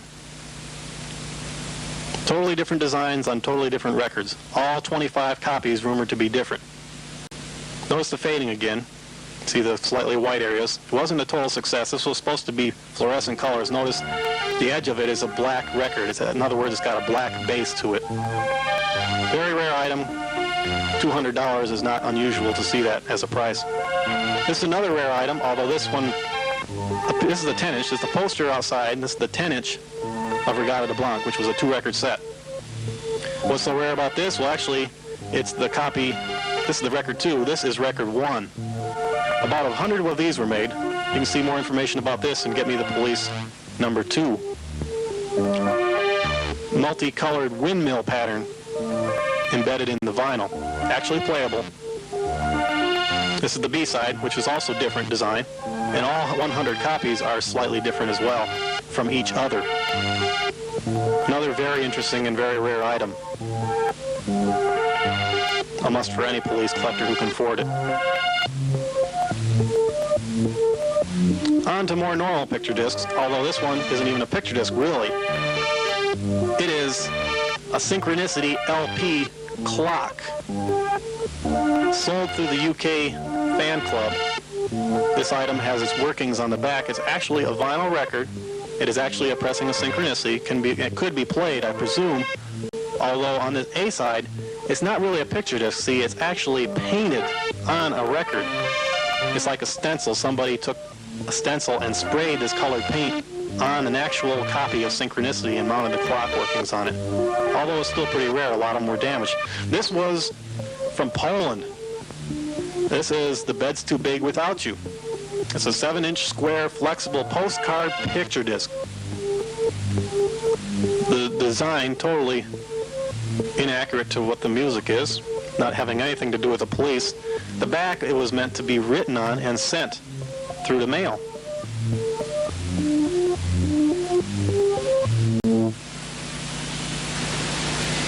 picture sleeve is plain on the back. It's just a pink paper picture sleeve. As you notice, it's quite flexible, but is actually a record pressed on a thin piece of cardboard or thick paper, whichever way you look at it. The UK had Every Breath You Take released on a 7-inch 45. That's the front and back there. UK also had Wrapped Around Your Finger. They had 3 different versions. This is what the B-side looks on all 3. The A-sides have the 3 different group members, Andy being the rarest. 3.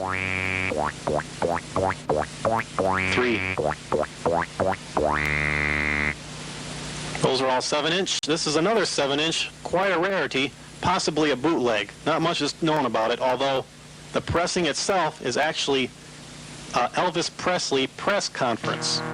It is probably a one-of-a-kind bootleg, however. Very rare, only one known to be in existence. Here's the start of the albums now. No Wave, a delicious-looking pizza picture disc. This is what the B-side looked like. It had 2 police songs plus some Klark Kent. Propaganda, promotional only. This one had the same picture on both sides. This one had that same picture on that one side, but the other side had the different picture. This one being a lot rarer than the first. Promo items only. No covers, no stickers of any kind. Go back to the 7-inch now. We're going to bootlegs, however. Bootleg picture discs. These were a limited edition set, an interview with Sting. All 3 have the same interview. There's only 3 records here. Record 1, side 1, record 2, record 1, side 2, record 2, side 1, record 2, side 2, record 3, side 1, and record 3, side 2.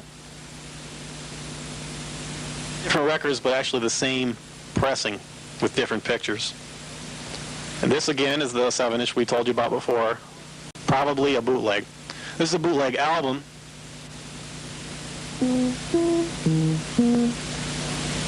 That's the B-side. Live album. Sting the Girls and Make Them Die, also a live album. 2-record set. Some came with 1 set, some came with 2 records in a set. This is what the B-side looks like of the other records, the both records. Pioneers d'Amour, another live album. The B-side being a picture of Brooke Shields for one reason or another. Live in Melbourne, Australia. This is the same picture on both sides. Limited edition. Bootleg. Although this is a press, it's just a cutout of a calendar, the 84 calendar. There's 8 of them in this set. These are possibly unique, possibly only one of each copy made. Notice the sticker is trying to pull it off as being a special promotional item. Although don't you be fooled, it is of course a bootleg. Very well made, but the music on the record is not by the Police.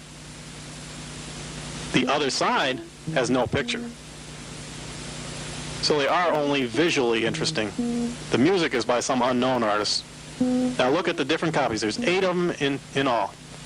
All have the music on both sides, but only a picture on one side.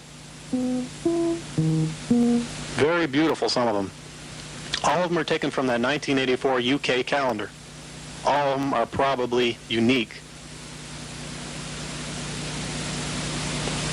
U.S. collectors may remember these being sold through a guy named Mr. Picture Record in the U.S. This is the results of that purchase. This one tries to be pulled off as a test pressing. Test pressing, not for sale. It is very limited. There's only 50 copies and each one is numbered. It is interesting, but it is actually a rip-off. It's pretty well made, although at the bottom here you'll see it has black ink missing. You can actually see through those little portions there. The B-side is different. It's actually just 6 B-sides, 6 Police B-sides on this record. It's a total rip-off from singles. No live material, nothing else new. But it is very limited in any case. Also, that is a bootleg, by the way. Now we're going to move into some rare, interesting, one-of-a-kind pressing. This is an acetate of Message in a Bottle, a 10-inch acetate. Notice the grooves. It's on CBS. This one, a King of Pain, 7-inch acetate rather than a 10-inch. And the B-side of this same acetate is Tea in the Sahara. a 7-inch acetate. Another unusual item, very unusual and very rare. Notice how shiny it is. It's 10 inches. Not a whole lot is known about it. It's from Germany, and it's been said to have been a mother stamper, actually used to make the actual record. This hole is larger. Notice it's very shiny. It's silver plated on one side, and the other side is very cruddy looking. Has this etching in there of the German song. The B side of the bed's too big. The B side is the bed's too big without you, but the A side is so lonely. Now this is Master Lacquer. Has two different versions of Walking on the Moon. Very unusual and very rare. It's a 7-inch Master Lacquer, what they actually used to cut the record with, we are told. Now we move into the 12-inch 45s. Of course, the original red telephone sleeve of Roxanne, the reissue group picture sleeve of Roxanne, both from the UK. Also from the UK, we have Walking on the Moon. This one is a 6-pack sampler. A-sides of all the 6-pack songs of each single for promotional use only, released in the UK. Later pressings, or actually the ones that have been coming out of the closet recently, don't have the sticker, but they all look like this on the back. Used to be kind of rare, but now it's flooding the market for some reason. This one is very rare, from France. A French promotional only 12-inch. Bring on the Night and Roxanne. For promo only, it has a definite promo label on it, white and black. The cover itself also states it as a promo. Very rare, said to have only had about 50 copies made. And of course, with the picture sleeves, it makes it more of an interesting item. There's also another one from France as a promotional only. Don't Stand So Close to Me and Da-da-da-da-da. Also promotional only from France. The back of both of these look like this. The only information they have is basically the copyright information at the bottom. Special Club Remix. They actually it's two songs spliced together, but they are spliced together in a strange way. Every Breath You Take, this was also a French promotional only 12-inch. The label looks like this, a little bit different from the other two. This one is a promotional only from Italy. Message in a Bottle on the A side, and Roxanne on the B side of this. No picture sleeve though. The United States had a very large variety of 12-inch promos. This one is Message in a Bottle, 12-inch promo only. Voices Inside My Head from the U.S. All these from the U.S. now coming up. No picture sleeve here. One World, not three, had a Ghost logo cover. Spirits in the Material World also had a Ghost logo cover. I Burn for You, B-side being a Sting song. Every Breath You Take, plain black cover again. This one is now stock copies with picture sleeve. Wrapped Around Your Finger was released in many countries. UK label. Holland label. Spain label. Spain promotional label. And Japanese label. This is a US promo, and it did have a picture sleeve. The only promo to have a real picture sleeve, those Police singles. This one's from Brazil. Double A-sided Brazil promo, no picture sleeve. Synchronicity II. The cover looked the same in many countries. King of Pain also had similar covers. This one, though, is quite interesting, from Japan. It's a promotional only. Has 4 Police songs, and of course you can see the picture sleeve is totally different from anything else you've seen. A 4-song 12-inch. Every Breath You Take is on the A side, and is promotional only, not for sale, as you can see.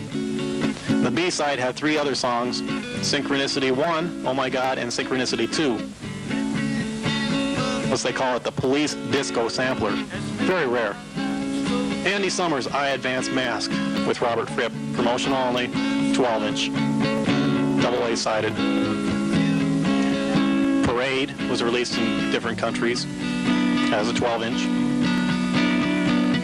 2010, this copy is from Holland. 2010 from the United States had a different picture sleeve. Stewart Copeland and Stan Ridgway, Don't Box Me In, as a promotional copy. Also, Koteja was released. This is From the U.S., this is also from the U.S. This is a 4-song rather than a 2-song. If you love somebody, set them free. Fortress Around Your Heart was also on a 12-inch promo. The cover had a Sting sticker on it. Love is the Seventh Wave, long version and short version, from the U.S. as well. This is a stock, if you love somebody, set them free cover. The stock Love is the Seventh Wave. Notice the UK had one with a poster in it. But other countries had poster too. The difference being, this is coming in now, is a West German copy. Has a different sticker, slightly different cover as well. And notice how this poster is folded. Inside out rather than outside in. Fortress Around Your Heart. Also Russians was released as a 12-inch, but not in time for this movie. Do They Know It's Christmas, also in a 12-inch. Various countries. Will Powers, a song co-written by Sting, Adventures in Success. Reflex, Sting also appeared on this song called How Much Longer, sang backing vocals. Also sang backing vocals on A Bigger Splash, I Don't Believe a Word. Eberhard Schoener, of course, with two guys named Andy Summers and Stewart Copeland, did the song Why Don't You Answer, a Holland 12-inch. This is actually a 10-inch, The Secret Policeman's Ball Airplay Sampler EP, promotional only, intended for radio stations. It has both of the Sting songs on there, along with Phil Collins and Bob Geldof. Promotional only. And here comes in now the 10-inch test pressing of the same record from the UK. Again, Sting also appeared on Do They Know It's Christmas. This is a 12-inch promo with Andy, Kevin Coyne. It's a Kevin Coyne 12-inch promo. Brian James, Ain't That a Shame. Stewart, of course, played on this song. Henri Padovani, for those of you who care, appeared on pink vinyl on a song called Berlin, 12-inch. The Bed's Too Big Without You again. Various artists here again. Grace Jones and Manfred Mann's Earth Band did Demolition Man. The Green Lights did Every Breath You Take. Otis Liggett also did Every Breath You Take. These are all 12-inch. Interpol, Dancing on the Moon, a 12-inch disco mix. Police medley. Fuzz in the Tracks, another 12-inch medley.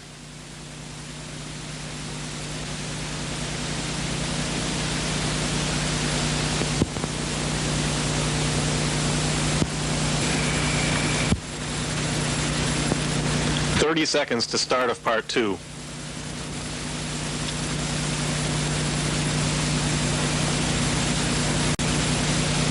"20 seconds to start of part 2. Countdown will begin. There'll be 5 seconds of silence. 14, 13, 12, 11, 10, 9, 8, 7, 6.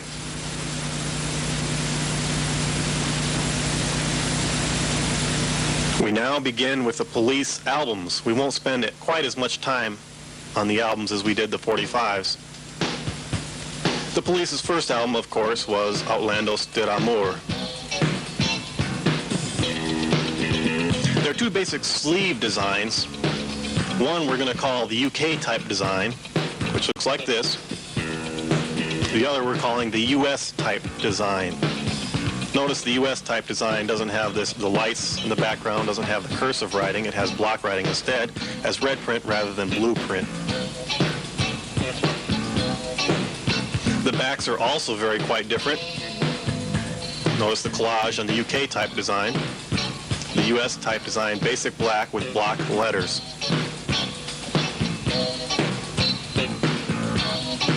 The UK, we're starting with, of course, had the blue vinyl.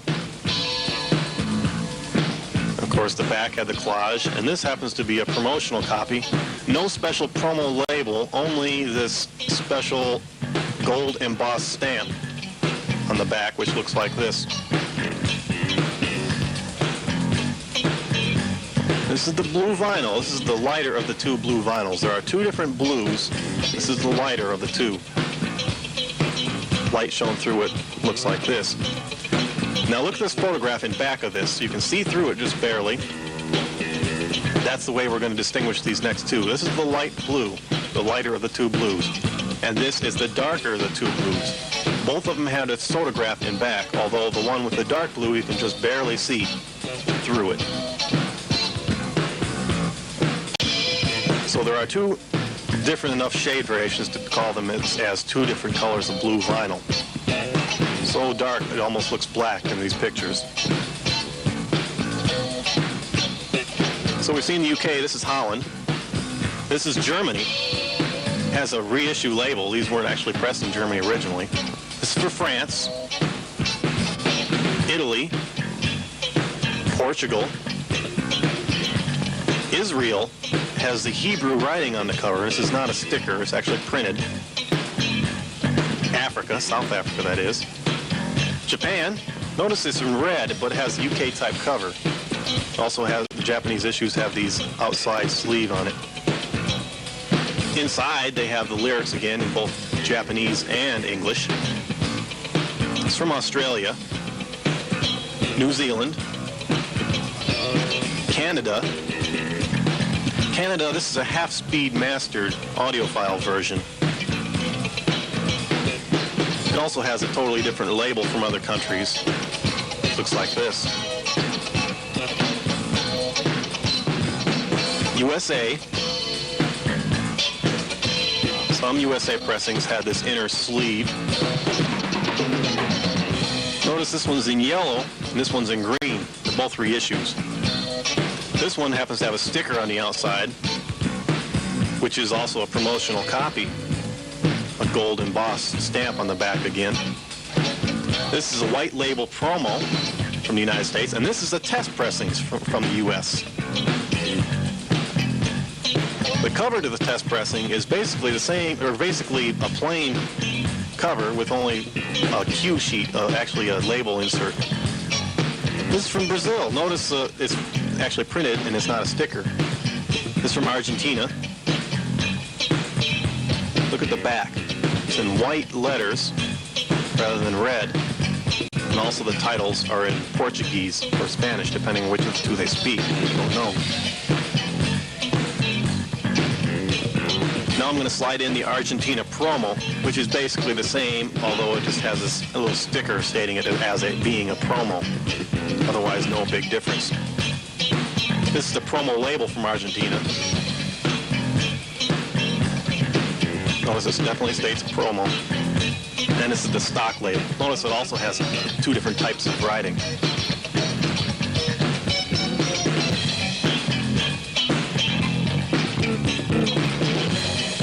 We'll move on quickly now to Regatta de Blanc. The sleeve designs, the covers of Regatta de Blanc are very much similar to each other, so there aren't that many great differences. The basic differences are the colors, the shades. Only shade differences shown here, see? Otherwise, the design is the same. It's UK. UK promo. This is a gold embossed stick stamp again. A 10-inch, two 10-inch records. This is from Holland. Notice this one happens to have a couple of stickers on the outside of the cover.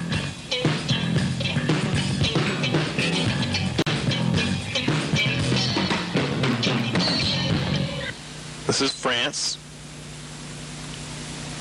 Italy, Spain. Notice the outside of the Spanish cover.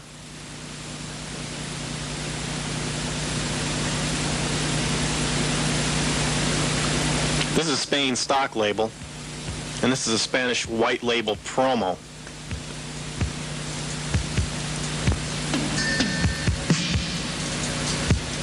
This is cover from Portugal.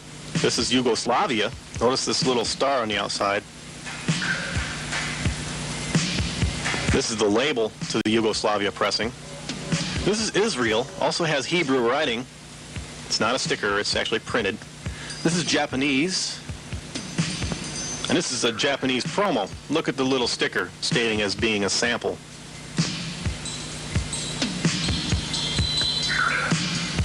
Also, these have two little differences on the outside here. Notice the bottom one is spelled with one G in Regatta de Blanc. Apparently they went to the Tim Davenport School of Spelling. Otherwise, they're basically the same. Also, the label. Here's a stock label, Japanese label. And this is the promo label. Notice again, we have a 1G in Regatta. So the originals and the promos were later changed to have 2 G's, as you can see here, the correct spelling of Regatta de Blanc. This is from Hong Kong, Australia, New Zealand, Canada. Notice some of the Canadian pressings, as well as some other countries, had this inner sleeve. This is a Canada half-speed mastered audio file. This is the USA. USA also had a 10-inch double set, as did the UK. The US version had these inner sleeves. No picture, just the basic blue design with the police badge on the corner. And of course, the originals had this poster. I say originals because this is the reissue. We got 2 different numbers here. Let's take a close look with both of them. The reissue number was SP7 or 3713, and the reissue number was SP6018. Now this is also a 10-inch designated as promo, a promo sticker. Also has these 2 other stickers on the outside. This is again the 10-inch, remember, has a loose shrink wrap on the outside. The labels of this promo are probably identical, although this copy is still sealed. People tell me that it is identical to the stock labels, though. This is from Mexico. Notice a different color of blue, different shading, rather. It's from Argentina. This is also from Argentina, different blue, and this is an Argentina promo. Take a look at the back of all 3 of these because they are different. Original, second issue, and promo. Notice these upper corners here. The first one has a totally different catalog number to the second 2. This is a promo down here. Also notice the writing is different. This was written by somebody else that wrote this. The second 2 have the same writing. The first one has somebody else wrote that first one. Look at the 3 labels, they're also different. This is original EMI on the A&M label, and this is the second pressing, and this is the promotional copy. Notice the totally different label to this EMI pressing, the first pressing, compared to the other 2.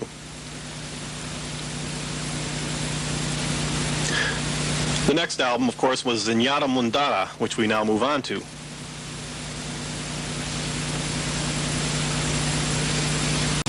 One design for all countries, although there were some different variations,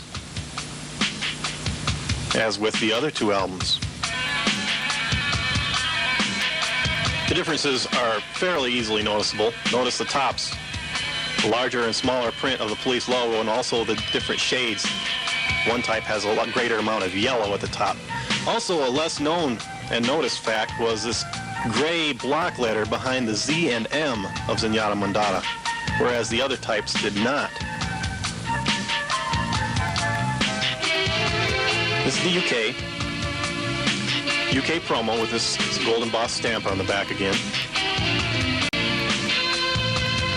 Holland. West Germany, reissue. France. Italy. Spain. Portugal. Yugoslavia. Here's 2 different covers from Yugoslavia. Different size and colors of stars. Also, one had a sticker over. Sorry about the bad quality. It's from Israel. It's from Japan. This is a Japanese promo. Notice a different type of covers, though. Promo sticker on the outside. Also, again, Japanese albums have the lyrics inside, both English and Japanese. Hong Kong. Australia had a sticker on the outside, limited edition on green vinyl. We will get into the green vinyl in greater detail a little bit later. New Zealand,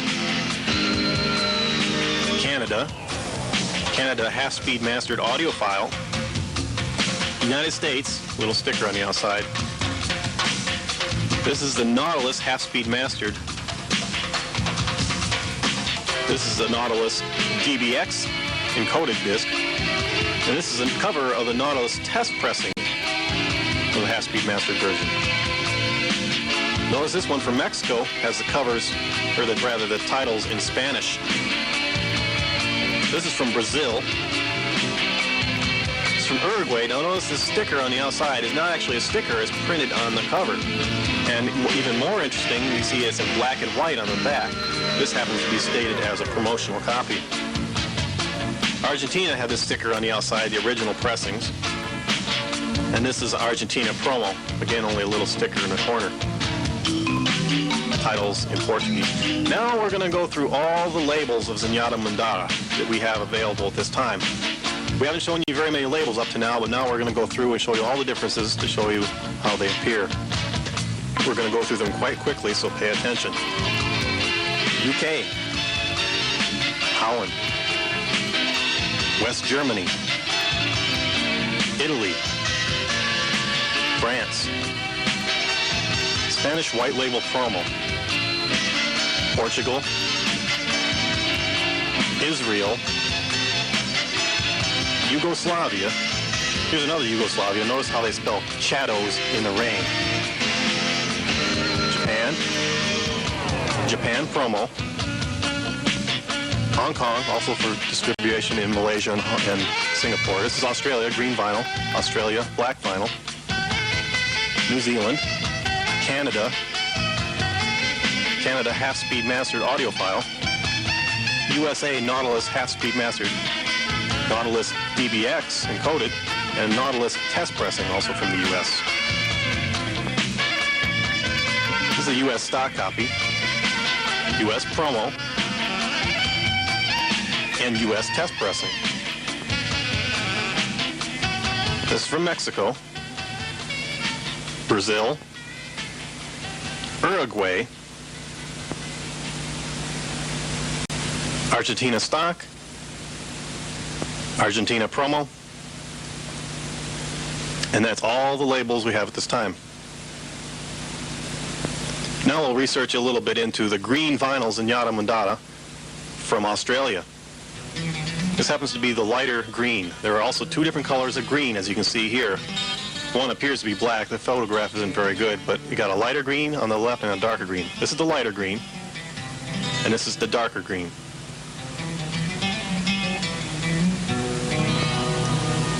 Enough of a difference to be collectible? You be the judge. Australian green vinyl had this sticker on the outside of the cover. And as stated on the sticker, has a full color poster. And this is what the poster looked like inside of the Australian green vinyl Zenyatta Mondatta.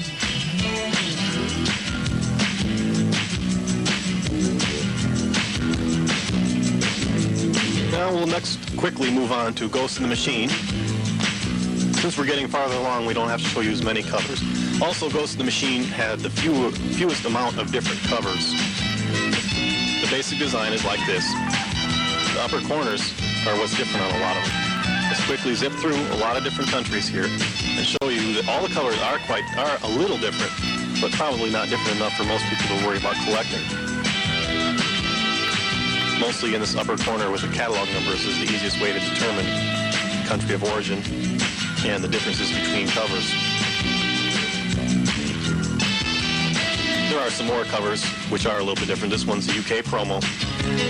This one's from West Germany. CBS Master Sound, half-speed mastered.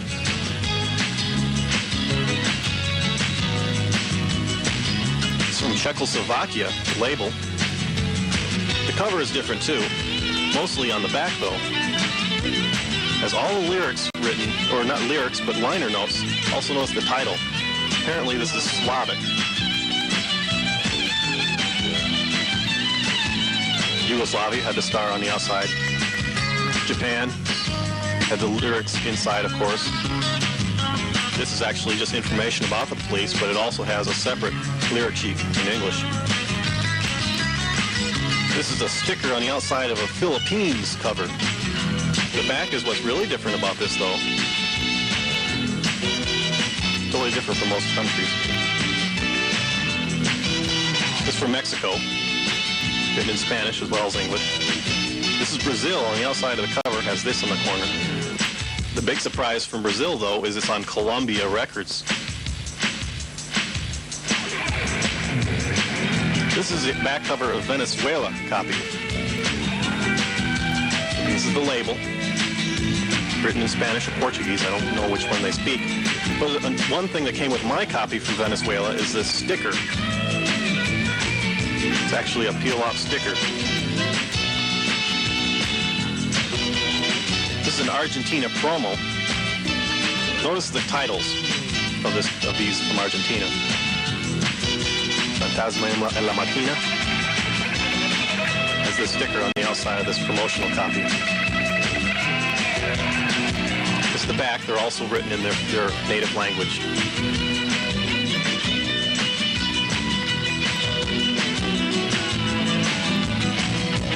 And the last album we have at the time of this movie being made by the Police is Synchronicity. Their most famous to date.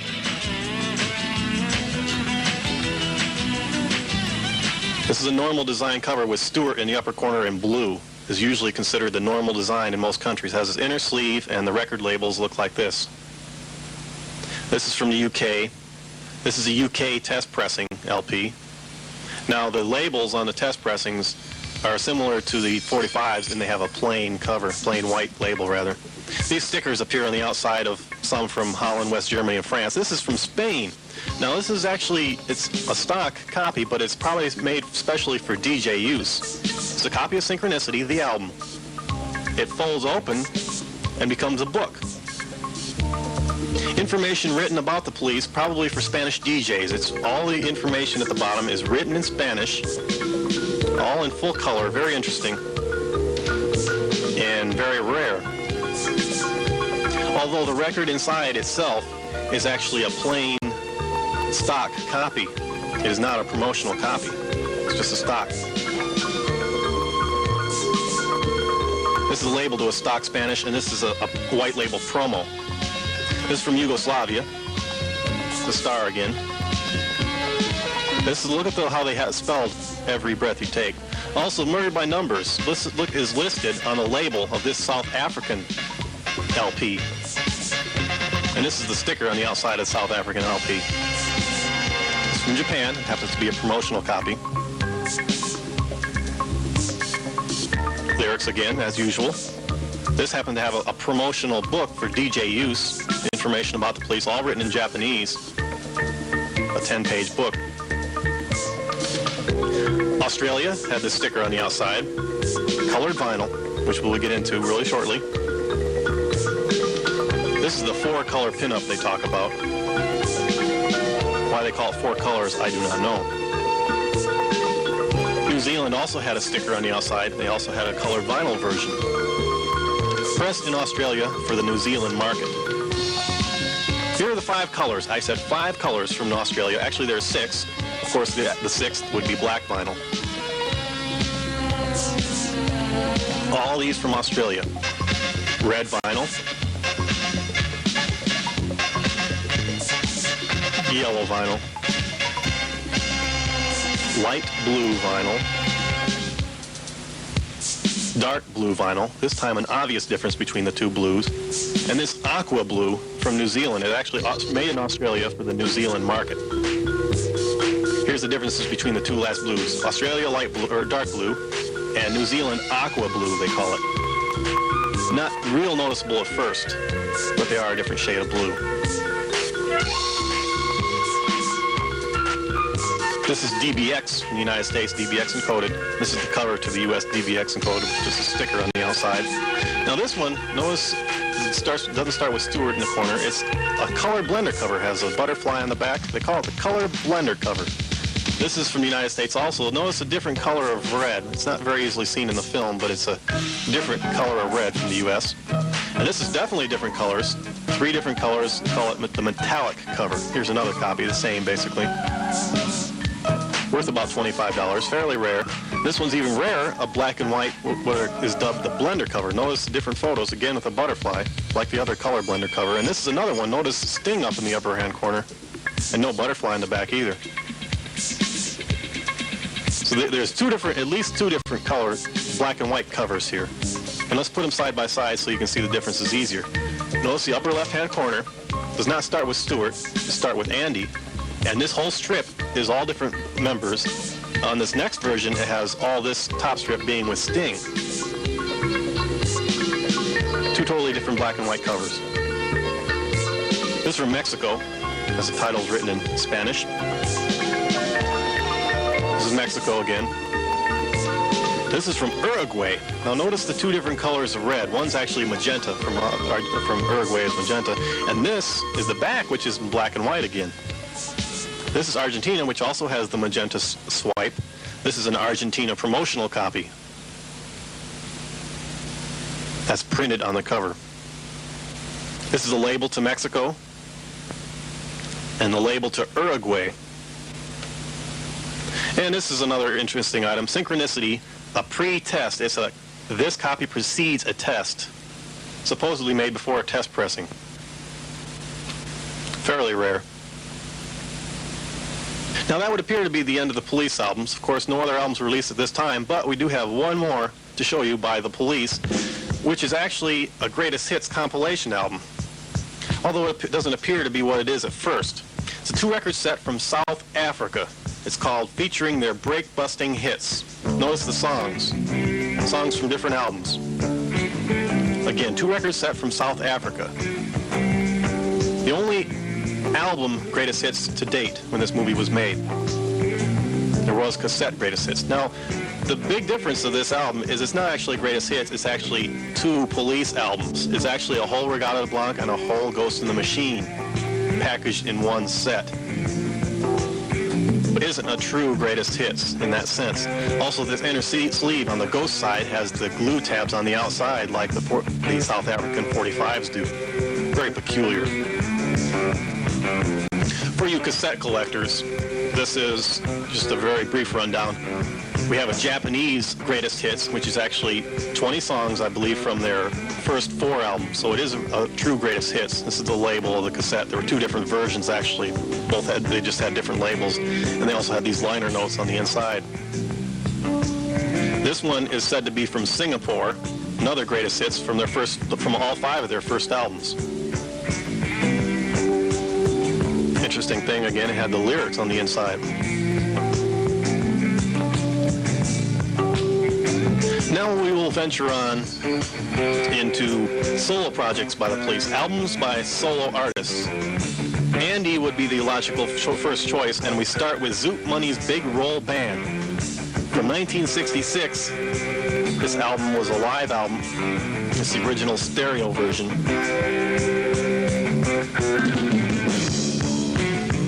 And there was a reissue later on mono.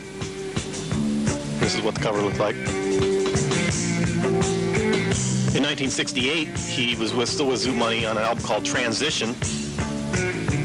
Later in 1968, he was in The Animals and appeared on this album called Love Is. Notice Andy right there. By this time, he had changed his name to Andy Summers rather than Sommers.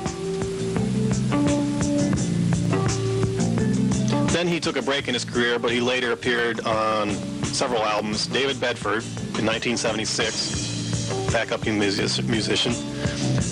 Tim Rose in 1975. Kevin Coyne he was with for a while. Patching Head and Feet and Heartburn, 75 through 76. Here's Andy on the back. And also in Living Black and White, a live album by Kevin Coyne.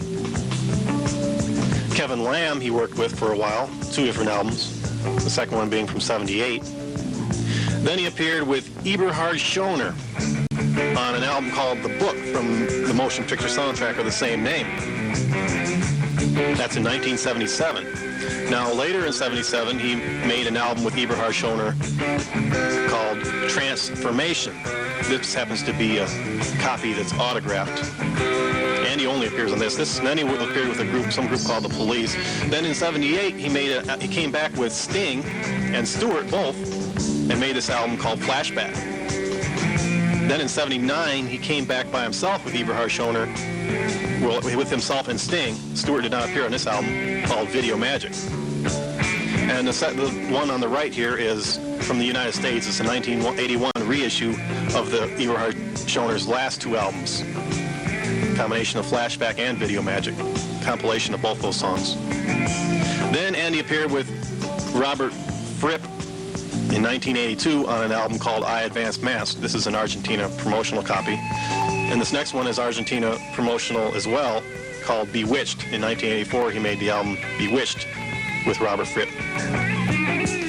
Then he made one song for the soundtrack, The Wildlife, called Human Shout. The interesting thing about this is the song itself did not actually appear on the movie, but it did on the soundtrack album. Next we'll move on to Stewart, because in '76 he appeared with Curved Air. This album called Airborne, and he was on another album called Midnight Wire as well.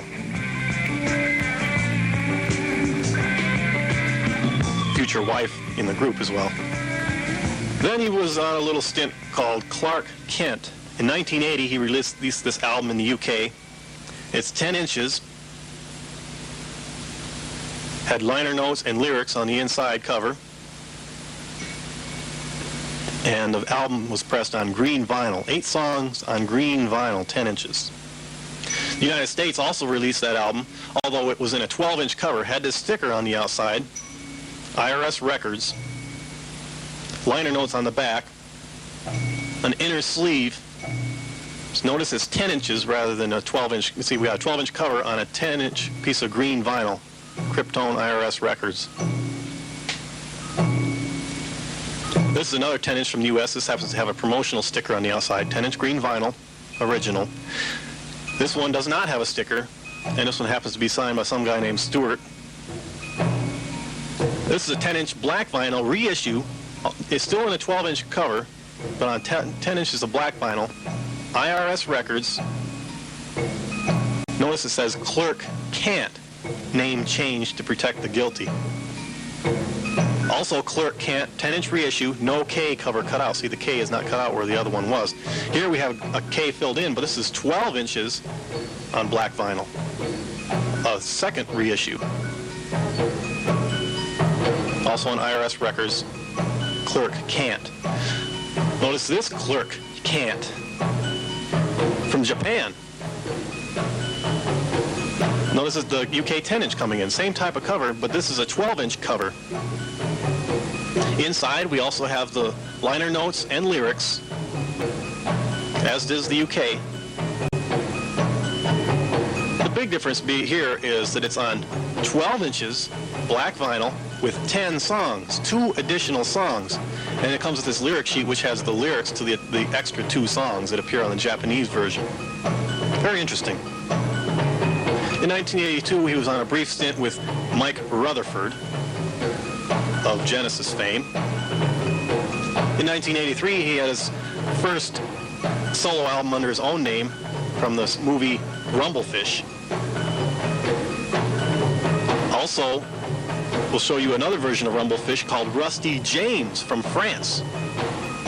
For some reason, the movie was retitled in France, Rusty James. 2 different covers as well, as you can see. In 1985, he had the Rhythmatists. This is the US cover, and this is the UK cover. 2 basic cover designs. Same contents. And the last of the 3 members is Sting, of course. And his first major solo projects on album appeared on Brimstone and Treacle. He had 6 songs, I believe, on this Japanese promo. This is a Japanese promo of Brimstone and Treacle. This is a Party Party, which he also had 2 songs on. This is a Japanese promo as well. He appeared live solely on The Secret Policeman's Other Ball, 2 solo live songs. And this is a copy from Argentina. Totally different cover, and the titles are in Spanish, again, or Portuguese, whichever they speak. Then his first solo album by himself, of course, was Dream of the Blue Turtles. There's different covers here. US, and this is Argentina promo, and this is the Australian cover. Most all the countries had 2 pieces inside, both the regular sleeve the record came in, and this lyric sheet.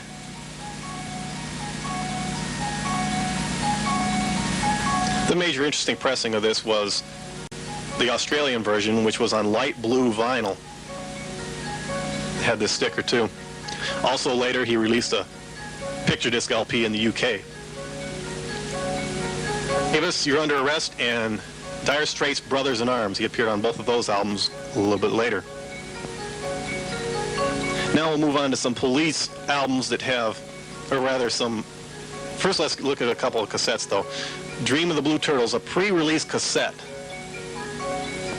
Pre-test pressing. Klark Kent, this precedes a test. Notice how the way he spelled kinetic ritual. This is the way it was spelled before the album was released. It was later changed, of course. Now let's move to those other albums that have Police songs on them. Some of them were famous enough to be greatly considered here, others were not. We'll just zip through some of them fast, others will be taking a little more time. No Wave was one of the first that broke them in the United States. The song Roxanne had some other songs too, but had a blue colored vinyl. Also in the U.S. had Propaganda. The U.S. version had this poster on the inside. The U.K. version had a different catalog number and subtitled No Wave 2. A Music War had 2 live songs by the Police. The movie had more than 2.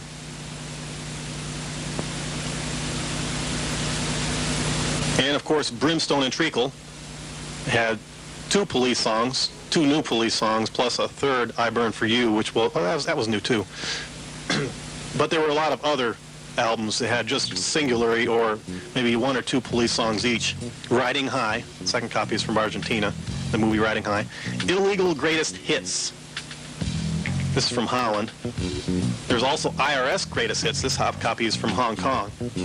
Had the Police on it. Notice this lyric sheet to the Hong Kong version. Has the versions of Fallout, has the lyrics of Fallout, but we have a right-hand flush column rather than a left-hand flush column. They read backwards, so that's the reason. IRS Greatest Hits Volume 1 from the United States, promotional only. Volumes 2 and 3, a double record set with Police and Klark Kent.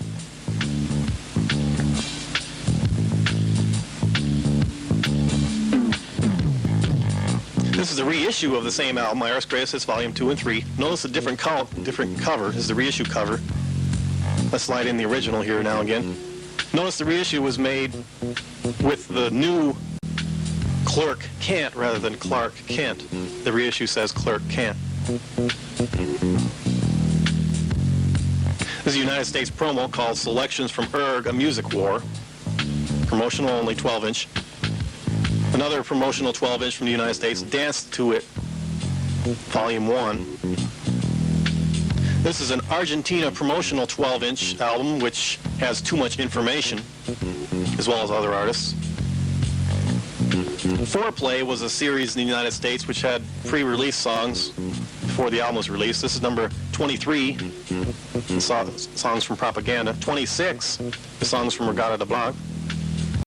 And number 47, songs from pre-Ghost.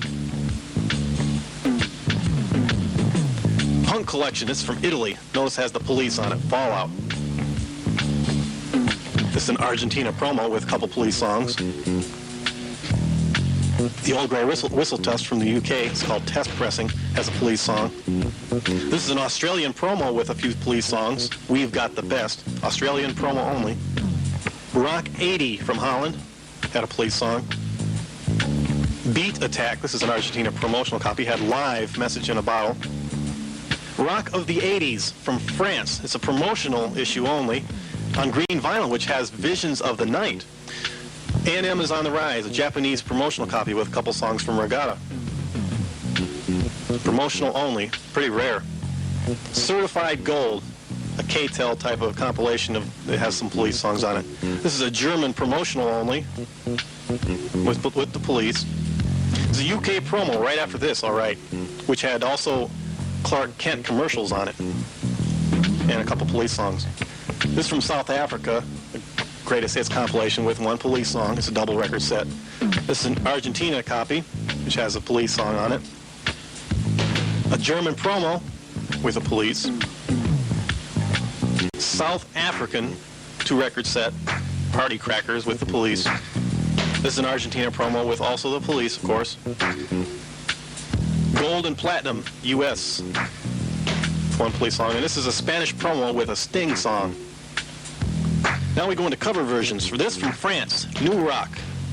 Had 4 Police cover versions on it. Hot Gossip did I Burn For You. Pink Project had a version of Every Breath You Take on their album. Weird Al Yankovic, of course, had a parody called King of Suede. The Bruiser Band did a version of Every Breath You Take. Then Wayne County and Electric Chairs with Henri Padovani. Later, Wayne County Electric Chairs was involved in a bizarre transvestite act where Wayne becomes Jane. Somebody really ought to do something with these people.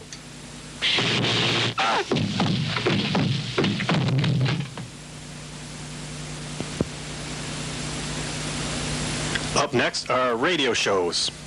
Radio show transcription discs are usually given to radio stations only.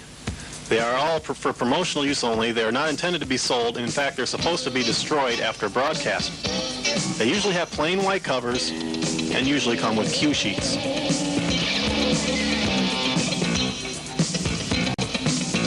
The songs on the record are actually not single songs, but a continuous radio show. Usually they contain interviews, music, and commercials. This happens to be a 2-record set, but only 3-sided. This 4th side is just blank. Obviously these are very rare and they're meant for promotional use only. The cue sheets themselves let the DJ know when they're supposed to be broadcast. They let them know the song titles, where the commercials are, and usually the times it takes for each segment. Sometimes the radio stations add their own. This particular set of cue sheets has a letter informing the DJ where an error appears on the disc. So our first one is from 1980, The Source, live in concert, 2-record set.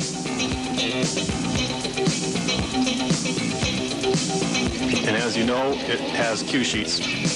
Profiles in Rock, side 2. This is a 1-record set.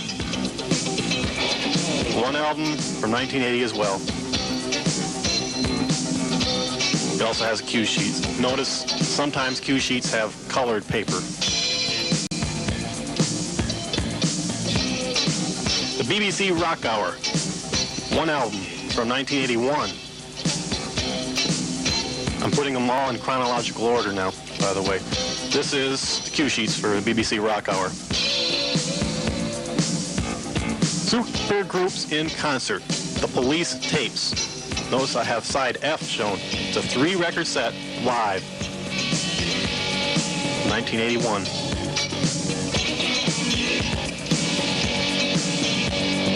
And it does have a couple of cue sheets that come with it. The Robert Klein Radio Show. 2 album, side C is shown. It's only a 3-sided. And actually most of side 3 is actually the Bus Boys, but it's mostly Police. Very funny radio show, one of the best. The Robert Klein Radio Show also comes with cue sheets. Off the Record with Mary Turner, a 2-album set from 1981.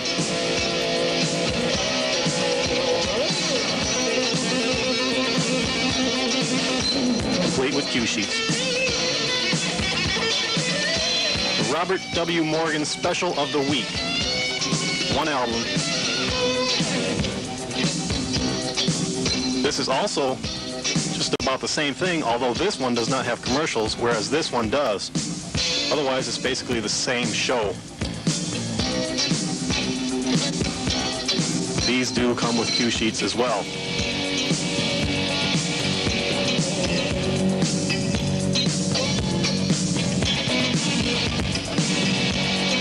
Rock's New Hitmen, 2 albums from 1982 by The Creative Factor.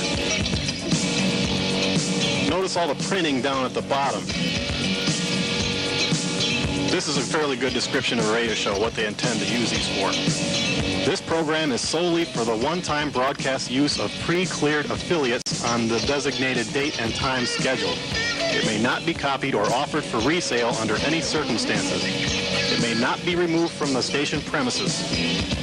The album must be returned to the Creative Factor within 8 days of airing, postage paid.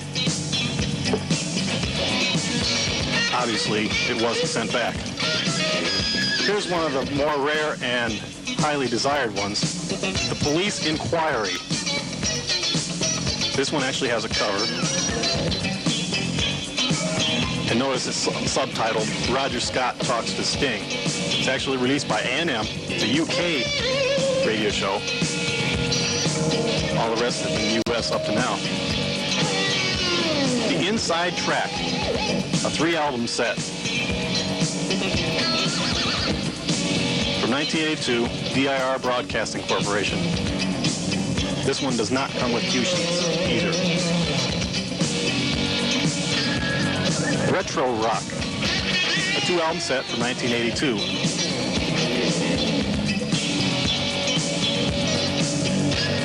This one does have cue sheets.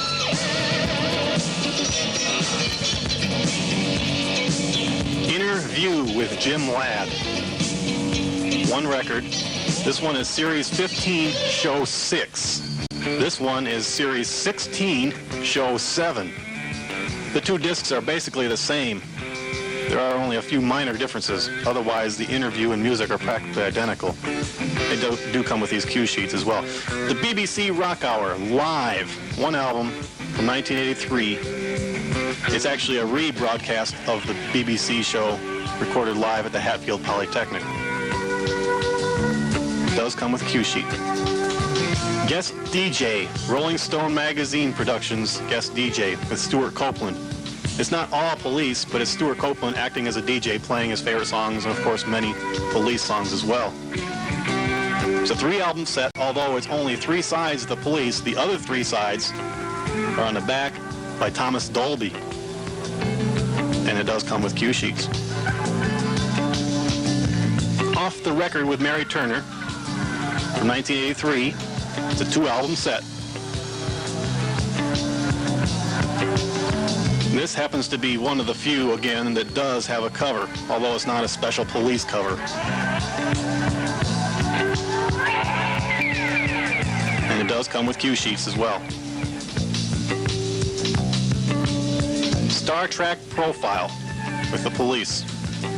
This is side 4. It's a 2-album set from 1983, and it does not have cue sheets. Another Off the Record with Mary Turner, very similar to the one you saw before the last. This again is from 1980. This one is a year later though, from 1984, and it does have cue sheets. It's a 2-record set, and it does have a cover. Notice this Affidavit of Performance. It even has a prepaid stamp on the back of the card. They intend for you to prove that you played it for the commercial use of it. The Source. Self-Portrait, Police Self-Portrait, a 4-album set from 84. This also has Affidavit of Performance, cue sheets, and this one does have a interesting police box, special police box.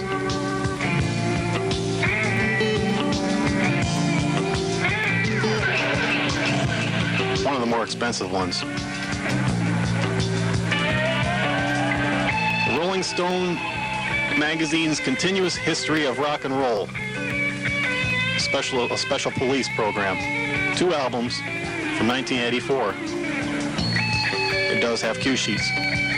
Here's another A&M one. This is one from the United States. Andy Summers and Robert Fripp radio interview. Also subtitled Andy Summers, Robert Fripp Speak Out. 1 album from 1984 on the A&M label. Promotional only.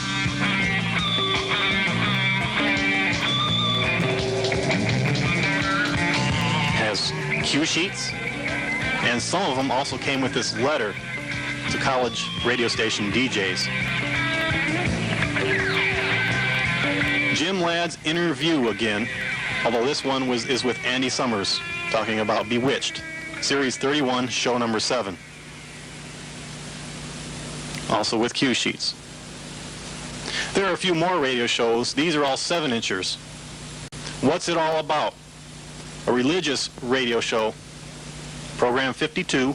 They all have different B-side artists. Program 57 and number 62. The interview of all 3 of these are basically the same. Although the music in the background has changed and they all have different B-side interviews.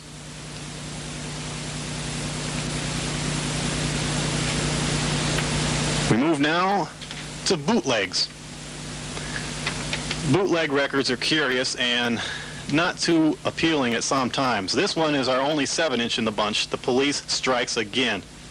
7-inch 45. They usually have plain black and white covers and usually plain black and white labels, sometimes totally plain. As I said, that was our only 7-inch. Now we'll move on to 12-inch albums. Police Hit. Okay, now this is basically a description here. This is one of the cheaper ones. Plain white cover, and the only artwork is actually just a piece of black and white Xerox paper glued on the outside of this cover and wrapped around the edge. Notice also song titles here, like side 1, number 4, Follow All the Leaders.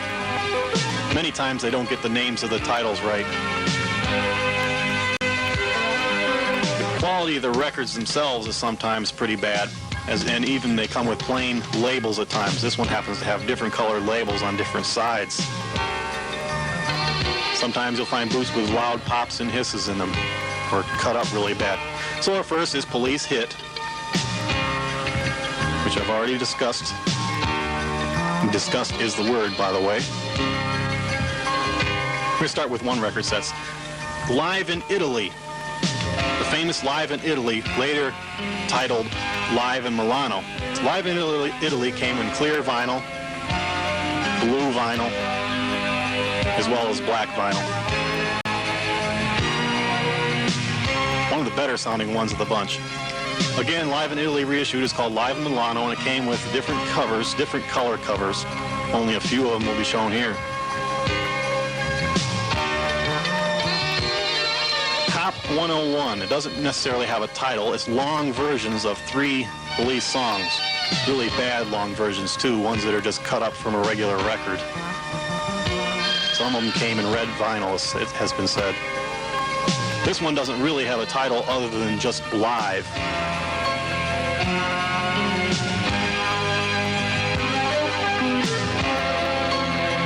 We won't be showing the backs of very many of these. Here's another one just titled Live, although it could be subtitled Caught in the Act. Cop Success, another El Cheapo record. Live at Zellerbach. This is a black cover. It came in different covers and different labels. Here's a blue cover, although you can't tell the color differences. The backs, you can tell the differences on easily. Support the Cops. These are all one album sets now. Here's one that's trying to pull itself off as a radio show, the King Biscuit Music Show. Well, don't you believe it. This is the bootleg of the BBC Live at the Hatfield Polytechnic. Look at for radio DJ only. It's trying to pull itself off as a radio show. Live at My Father's Place, as some has been called. Remember, it's also available on a picture disc. Also, this other picture disc only, Old Glory, which we've already shown in our picture disc section. This is the cover to it, pressing number 33. From Tokyo to Chile with Excitements. Sometimes it has a few good songs on there. En Bourget, said to be from France. Free Synchronisms of an early concert with Henri Padovani, early punk material. Cops in the Machine World. Although it's a one-sided because the back is Fisher Z. This one comes in blue vinyl, although you can't tell the color of blue too easily. Vinyl Villains.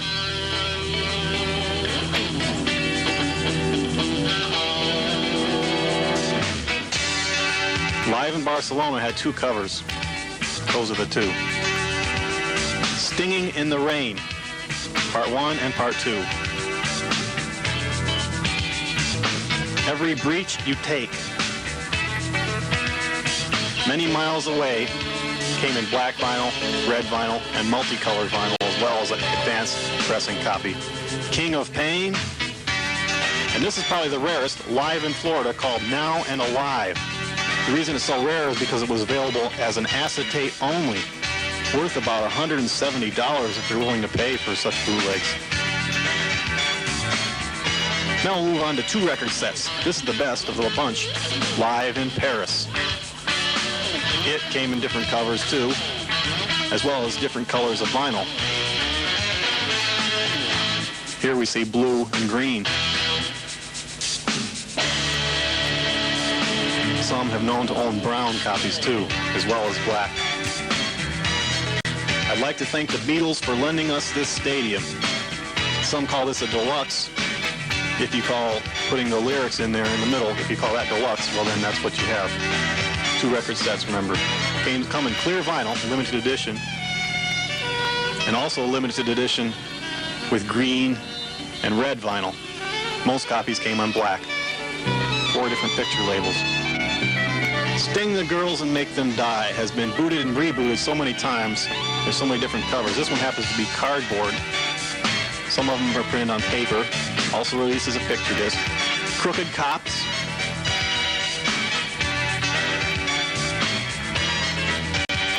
Budokan Radio On is a decent show. Fairly good quality. Presumably from Japan. That's where it's rumored to be from. I Was Born in the 50s. 2 record set. Synchronicity 83, live in Georgia. In the Name of the Law, Modus Operandi. Kind of bizarre cover. Message in a Bottle. I wonder where they got that title from. And Rock Palast 81, supposedly from Japan.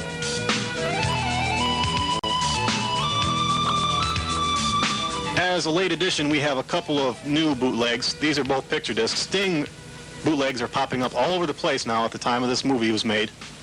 Sting live at the Ritz.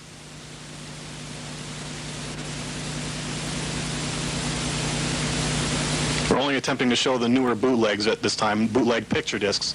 And this one's an interview with Sting. Supposedly a limited edition pressing. Both of those, but you be the judge. Isn't it about time you picked this movie up?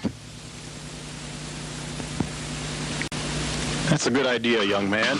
We will now pick this movie up. Go from bootlegs all the way over to gold and platinum record awards. Are you tired of looking at just labels and sleeves? Well, now you can look at some gold. Most of these awards in the U.S. will be from the U.S., that is. There will be a few UK pressings as well as one New Zealand. Notice they're all framed. They have a mini album reproduction cover and a personalized presentation plaque.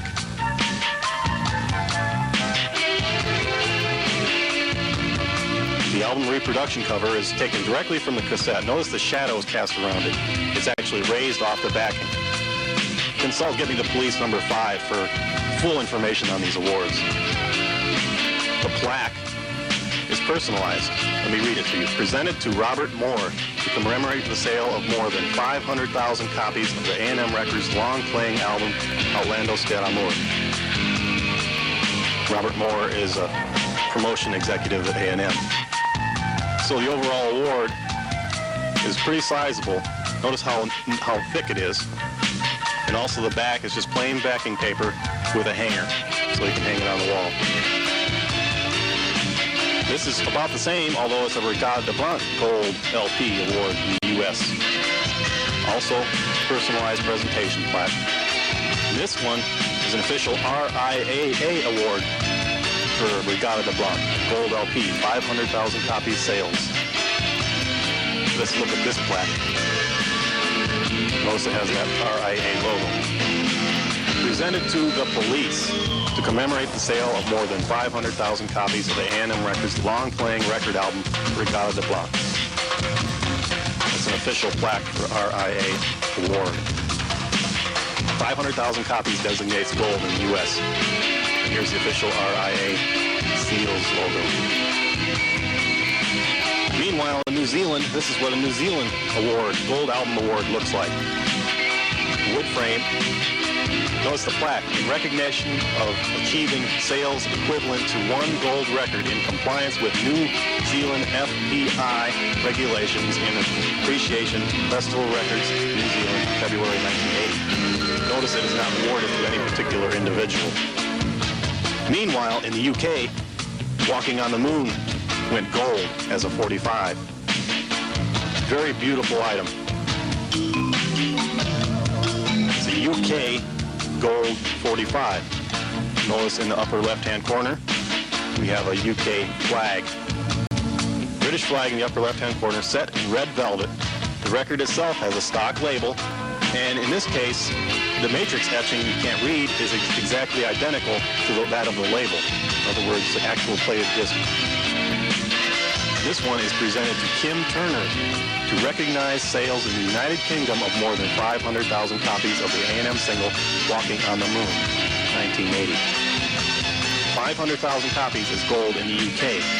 1 million is gold in the US for a gold 45. That's why so many more gold UK 45s exist than US gold 45s. Let's read it again. Presented to Miles Copeland to recognize sales in the United Kingdom of more than 500,000 copies of the A&M single Walking on the Moon, 1980. The difference from this one and the one awarded to Kim Turner is up at the top, the BPI certified logo. BPI Certified Sales Award, British Phonographic Industry.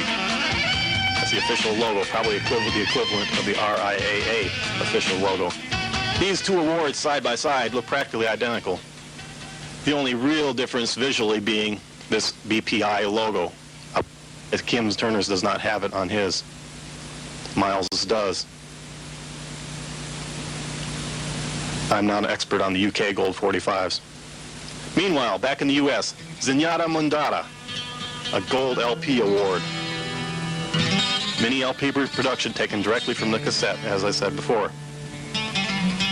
Zenyatta Mundata also quickly went platinum. And this is our first platinum album. Notice the color differences on both the plaque and the discs. One is platinum plated, the other is gold plated. Here's another one, a RIAA award logo. A gold album for Zenyatta Mundata.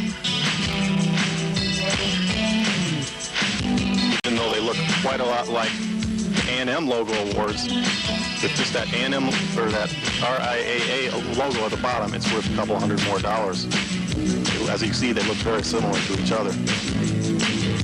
Different frames, though. In UK, Don't Stand So Close to Me was released as a replica disc. And I say replica because it is a lot cheaper. Look at the so-called plaque in appreciation of your support. A lot lower quality. As you can see, they don't compare. Replica, my ass. And this is one I made, my own replica. Actually, it's just a homemade job. I just gold-plated a Japanese disc and put it in a frame with its picture sleeve. As you can see, it still turns out pretty beautiful.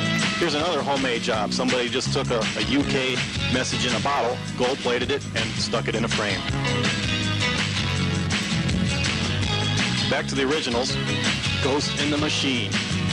A UK gold, or a US gold album, that is. For 500,000 copies sold. Notice the plaque and the LP reproduction cover is a little bit larger, taken directly from the cassette, however.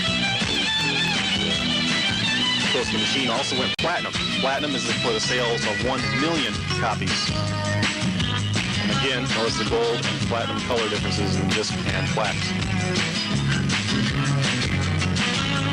Every Little Thing She Does Is Magic and Invisible Sun were also released on a replica, UK replica 45. Lower quality, doesn't compare to the authentic. Synchronicity.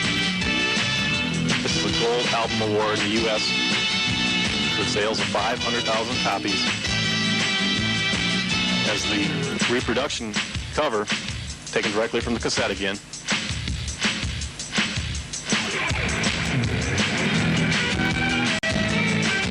Now let's look at a UK gold Synchronicity. This is actually a replica, so the authentics probably look a bit different, but this is a replica of a gold album. Now notice this so-called plaque is just a sticker. That's how cheap the replicas are. 1 million copies of Synchronicity. 1 million is gold in the UK, 500,000 is gold in the US. Let's look at both the plaques and the album reproduction covers of the both. As you can see, they are quite different in both plaques and reproduction covers. Both are taken directly from the cassette, however. Again, the authentic UK gold albums would be a lot better quality. On the back of these, this is a replica, come with these stickers. This is also a replica. These are all UK, and this last one is actually an authentic one. Also comes with its place of origin, its maker.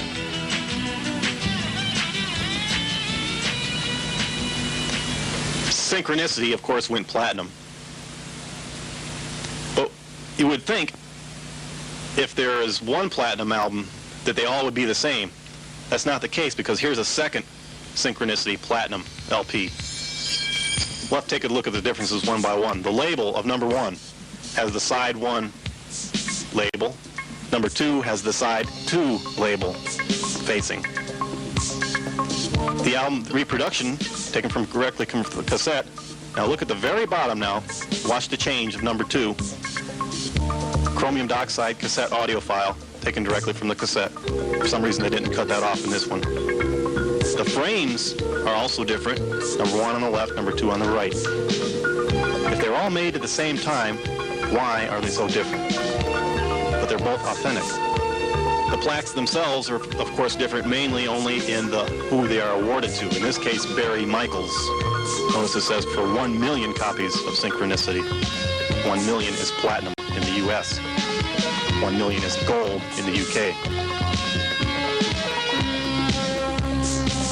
Has the A&M logo. Let's take a look at number 2. Also has the A&M logo. So this course is awarded to someone else. In this case, Mike Mongiovi. Now that name might ring a bell to a few people. Billboard Magazine Black Chart Editor. Find him in Billboard Magazine.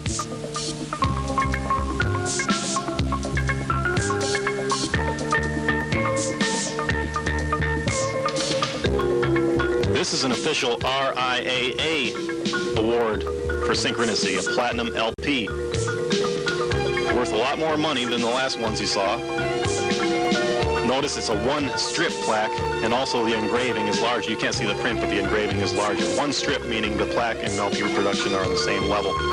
Now these are all gold 45s for Every Breath You Take in the US, but they're all different. They're all awarded to 3 different people. Not only that, but I'm going to show you 3 more, awarded to 3 more different people. Here's one. Notice the frame differences now. Here's another. And this third one is an RIAA Gold 45 for Every Breath You Take. A Gold 45 has to sell 1 million copies in the US, only 500,000 in the UK.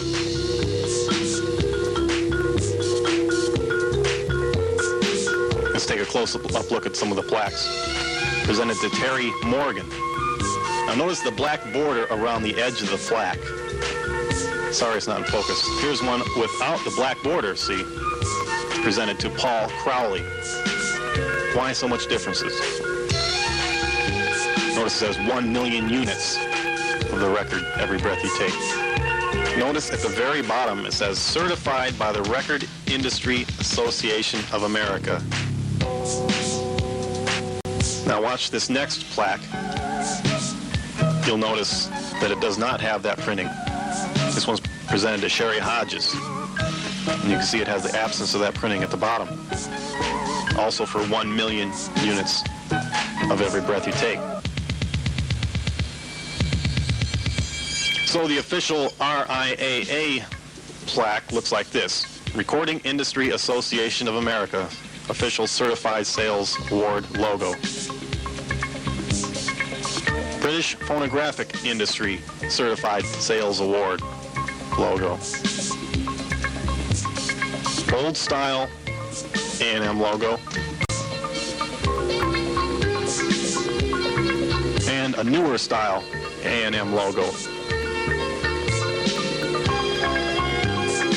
Well, we've looked at Every Breath You Take and Platinum Synchronicities, so what's next? After Platinum comes Double Platinum. Here's an eyeful. 2 platinum-plated discs in the same frame. Quite a bit larger as well. Also comes with a mini album reproduction cover.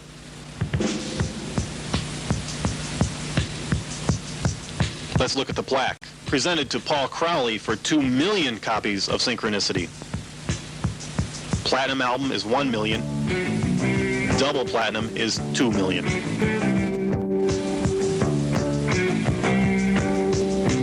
What comes after 2 million? Of course, 3 million copies of the record and cassette Synchronicity. This is presented to Gary Long for 3 million copies. This is a triple platinum for record and cassette. Why record and cassette? This one's a different award. Let's start over here. Take a closer look at the label. This is for a record and cassette, a platinum-plated cassette as well. It's a triple platinum, so it has 3 mini album reproductions, designating it as a triple platinum. This is actually sort of a cheaper triple platinum. Rather than having 3 platinum discs, it only has 3 mini album reproductions at the bottom. Here's another triple platinum, presented to Terry Stevens for 3 million copies of Synchronicity. Notice it only says the long playing record album, and this plaque is a 1-strip plaque. And here it is, triple platinum. 3 platinum discs in the same frame. Very rare and very expensive. Quite an eyeful. Notice the 1-strip plaque. Now we tend to lose track of the size of these things, because this is a monster. For size comparison, we're going to throw in all the other awards that we've seen. Here's a double platinum, which fits nicely inside of a triple.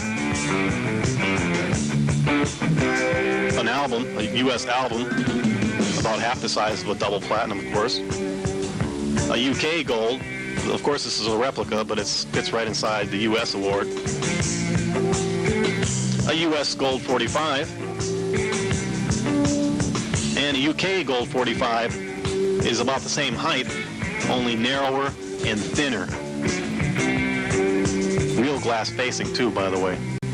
And the UK replica disc, the Gold 45 replica, is a toy in comparison to them all. And that is about the end, my folks, to the Gold and Platinum Record Awards. And that's about the end of the movie as well. Stay tuned to watch the credits of the movie, and following the credits we're going to have a silent part of the movie with only music. None of me talking anymore. You don't have to put up with me anymore. With press kits, promo posters, possibly some buttons and other police memorabilia of interest. Goodbye.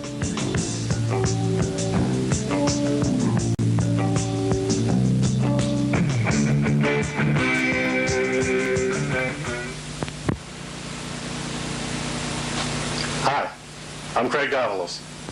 Thanks for buying this movie, and if you held out this long, you're a true police fan. Thanks for watching. You know, at the time of release of this movie, Moon Over Bourbon Street was brand new. Now, did you know there's a very rare UK pressing on compact disc? Ah, yes. It looks like a normal record, right? Contraire.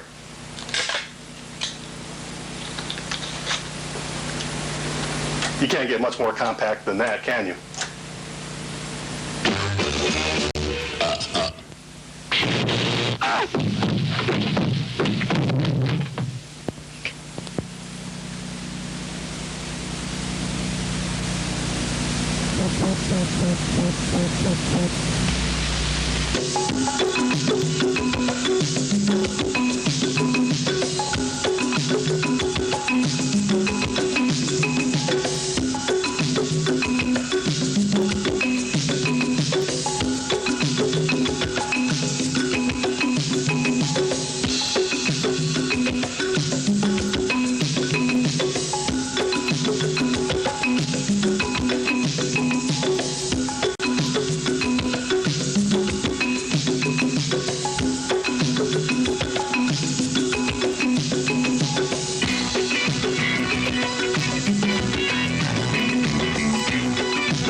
Stage the scene for your fantasy. Dreams could become your reality. Now the time has come for you to choose. Feel your power, baby, life and fuse. No guarantee to happiness. Take a chance. Take a chance. No guarantee to happiness. Take a chance. Take a chance. No guarantee to happiness. Take a chance. Don't feel like hopeless. No guarantee to happiness. Take a chance. Take a chance. No guarantee to happiness.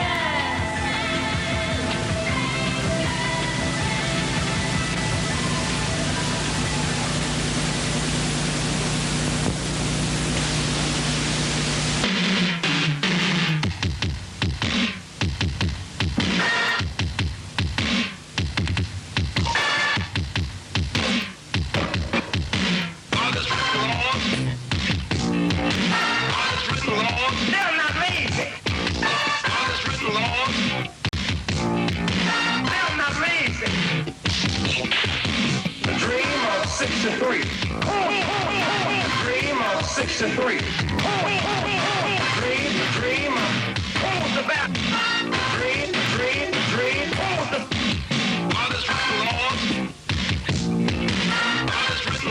They're not lazy. They're not lazy. The dream of 63. The dream of 63. The dream of who's the best? The dream who's the I have a dream. One day, this nation will rise up, live out the true meaning of its creed. We hold these truths to be self-evident that all men are created.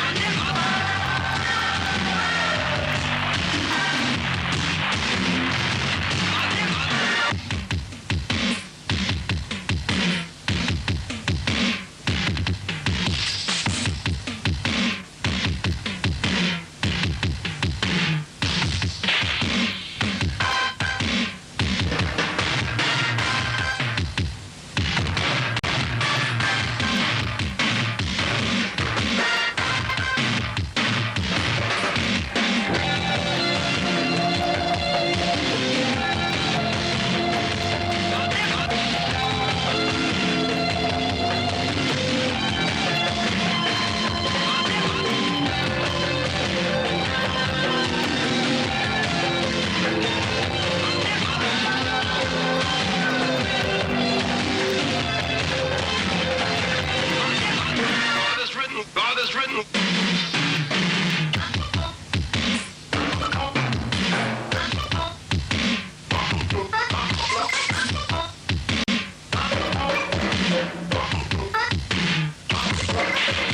The dream of 63. The dream of 63. Dream. God has written laws. God has written laws. They're not lazy. God has written laws. They're not lazy. The dream of 63. The dream of 63. Dream of the back. Dream. I have a dream. One day, this nation will rise up, live out the true meaning of its creed. We hold these truths to be self-evident that all men are created.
Silence brings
definitely gonna have to change this movie.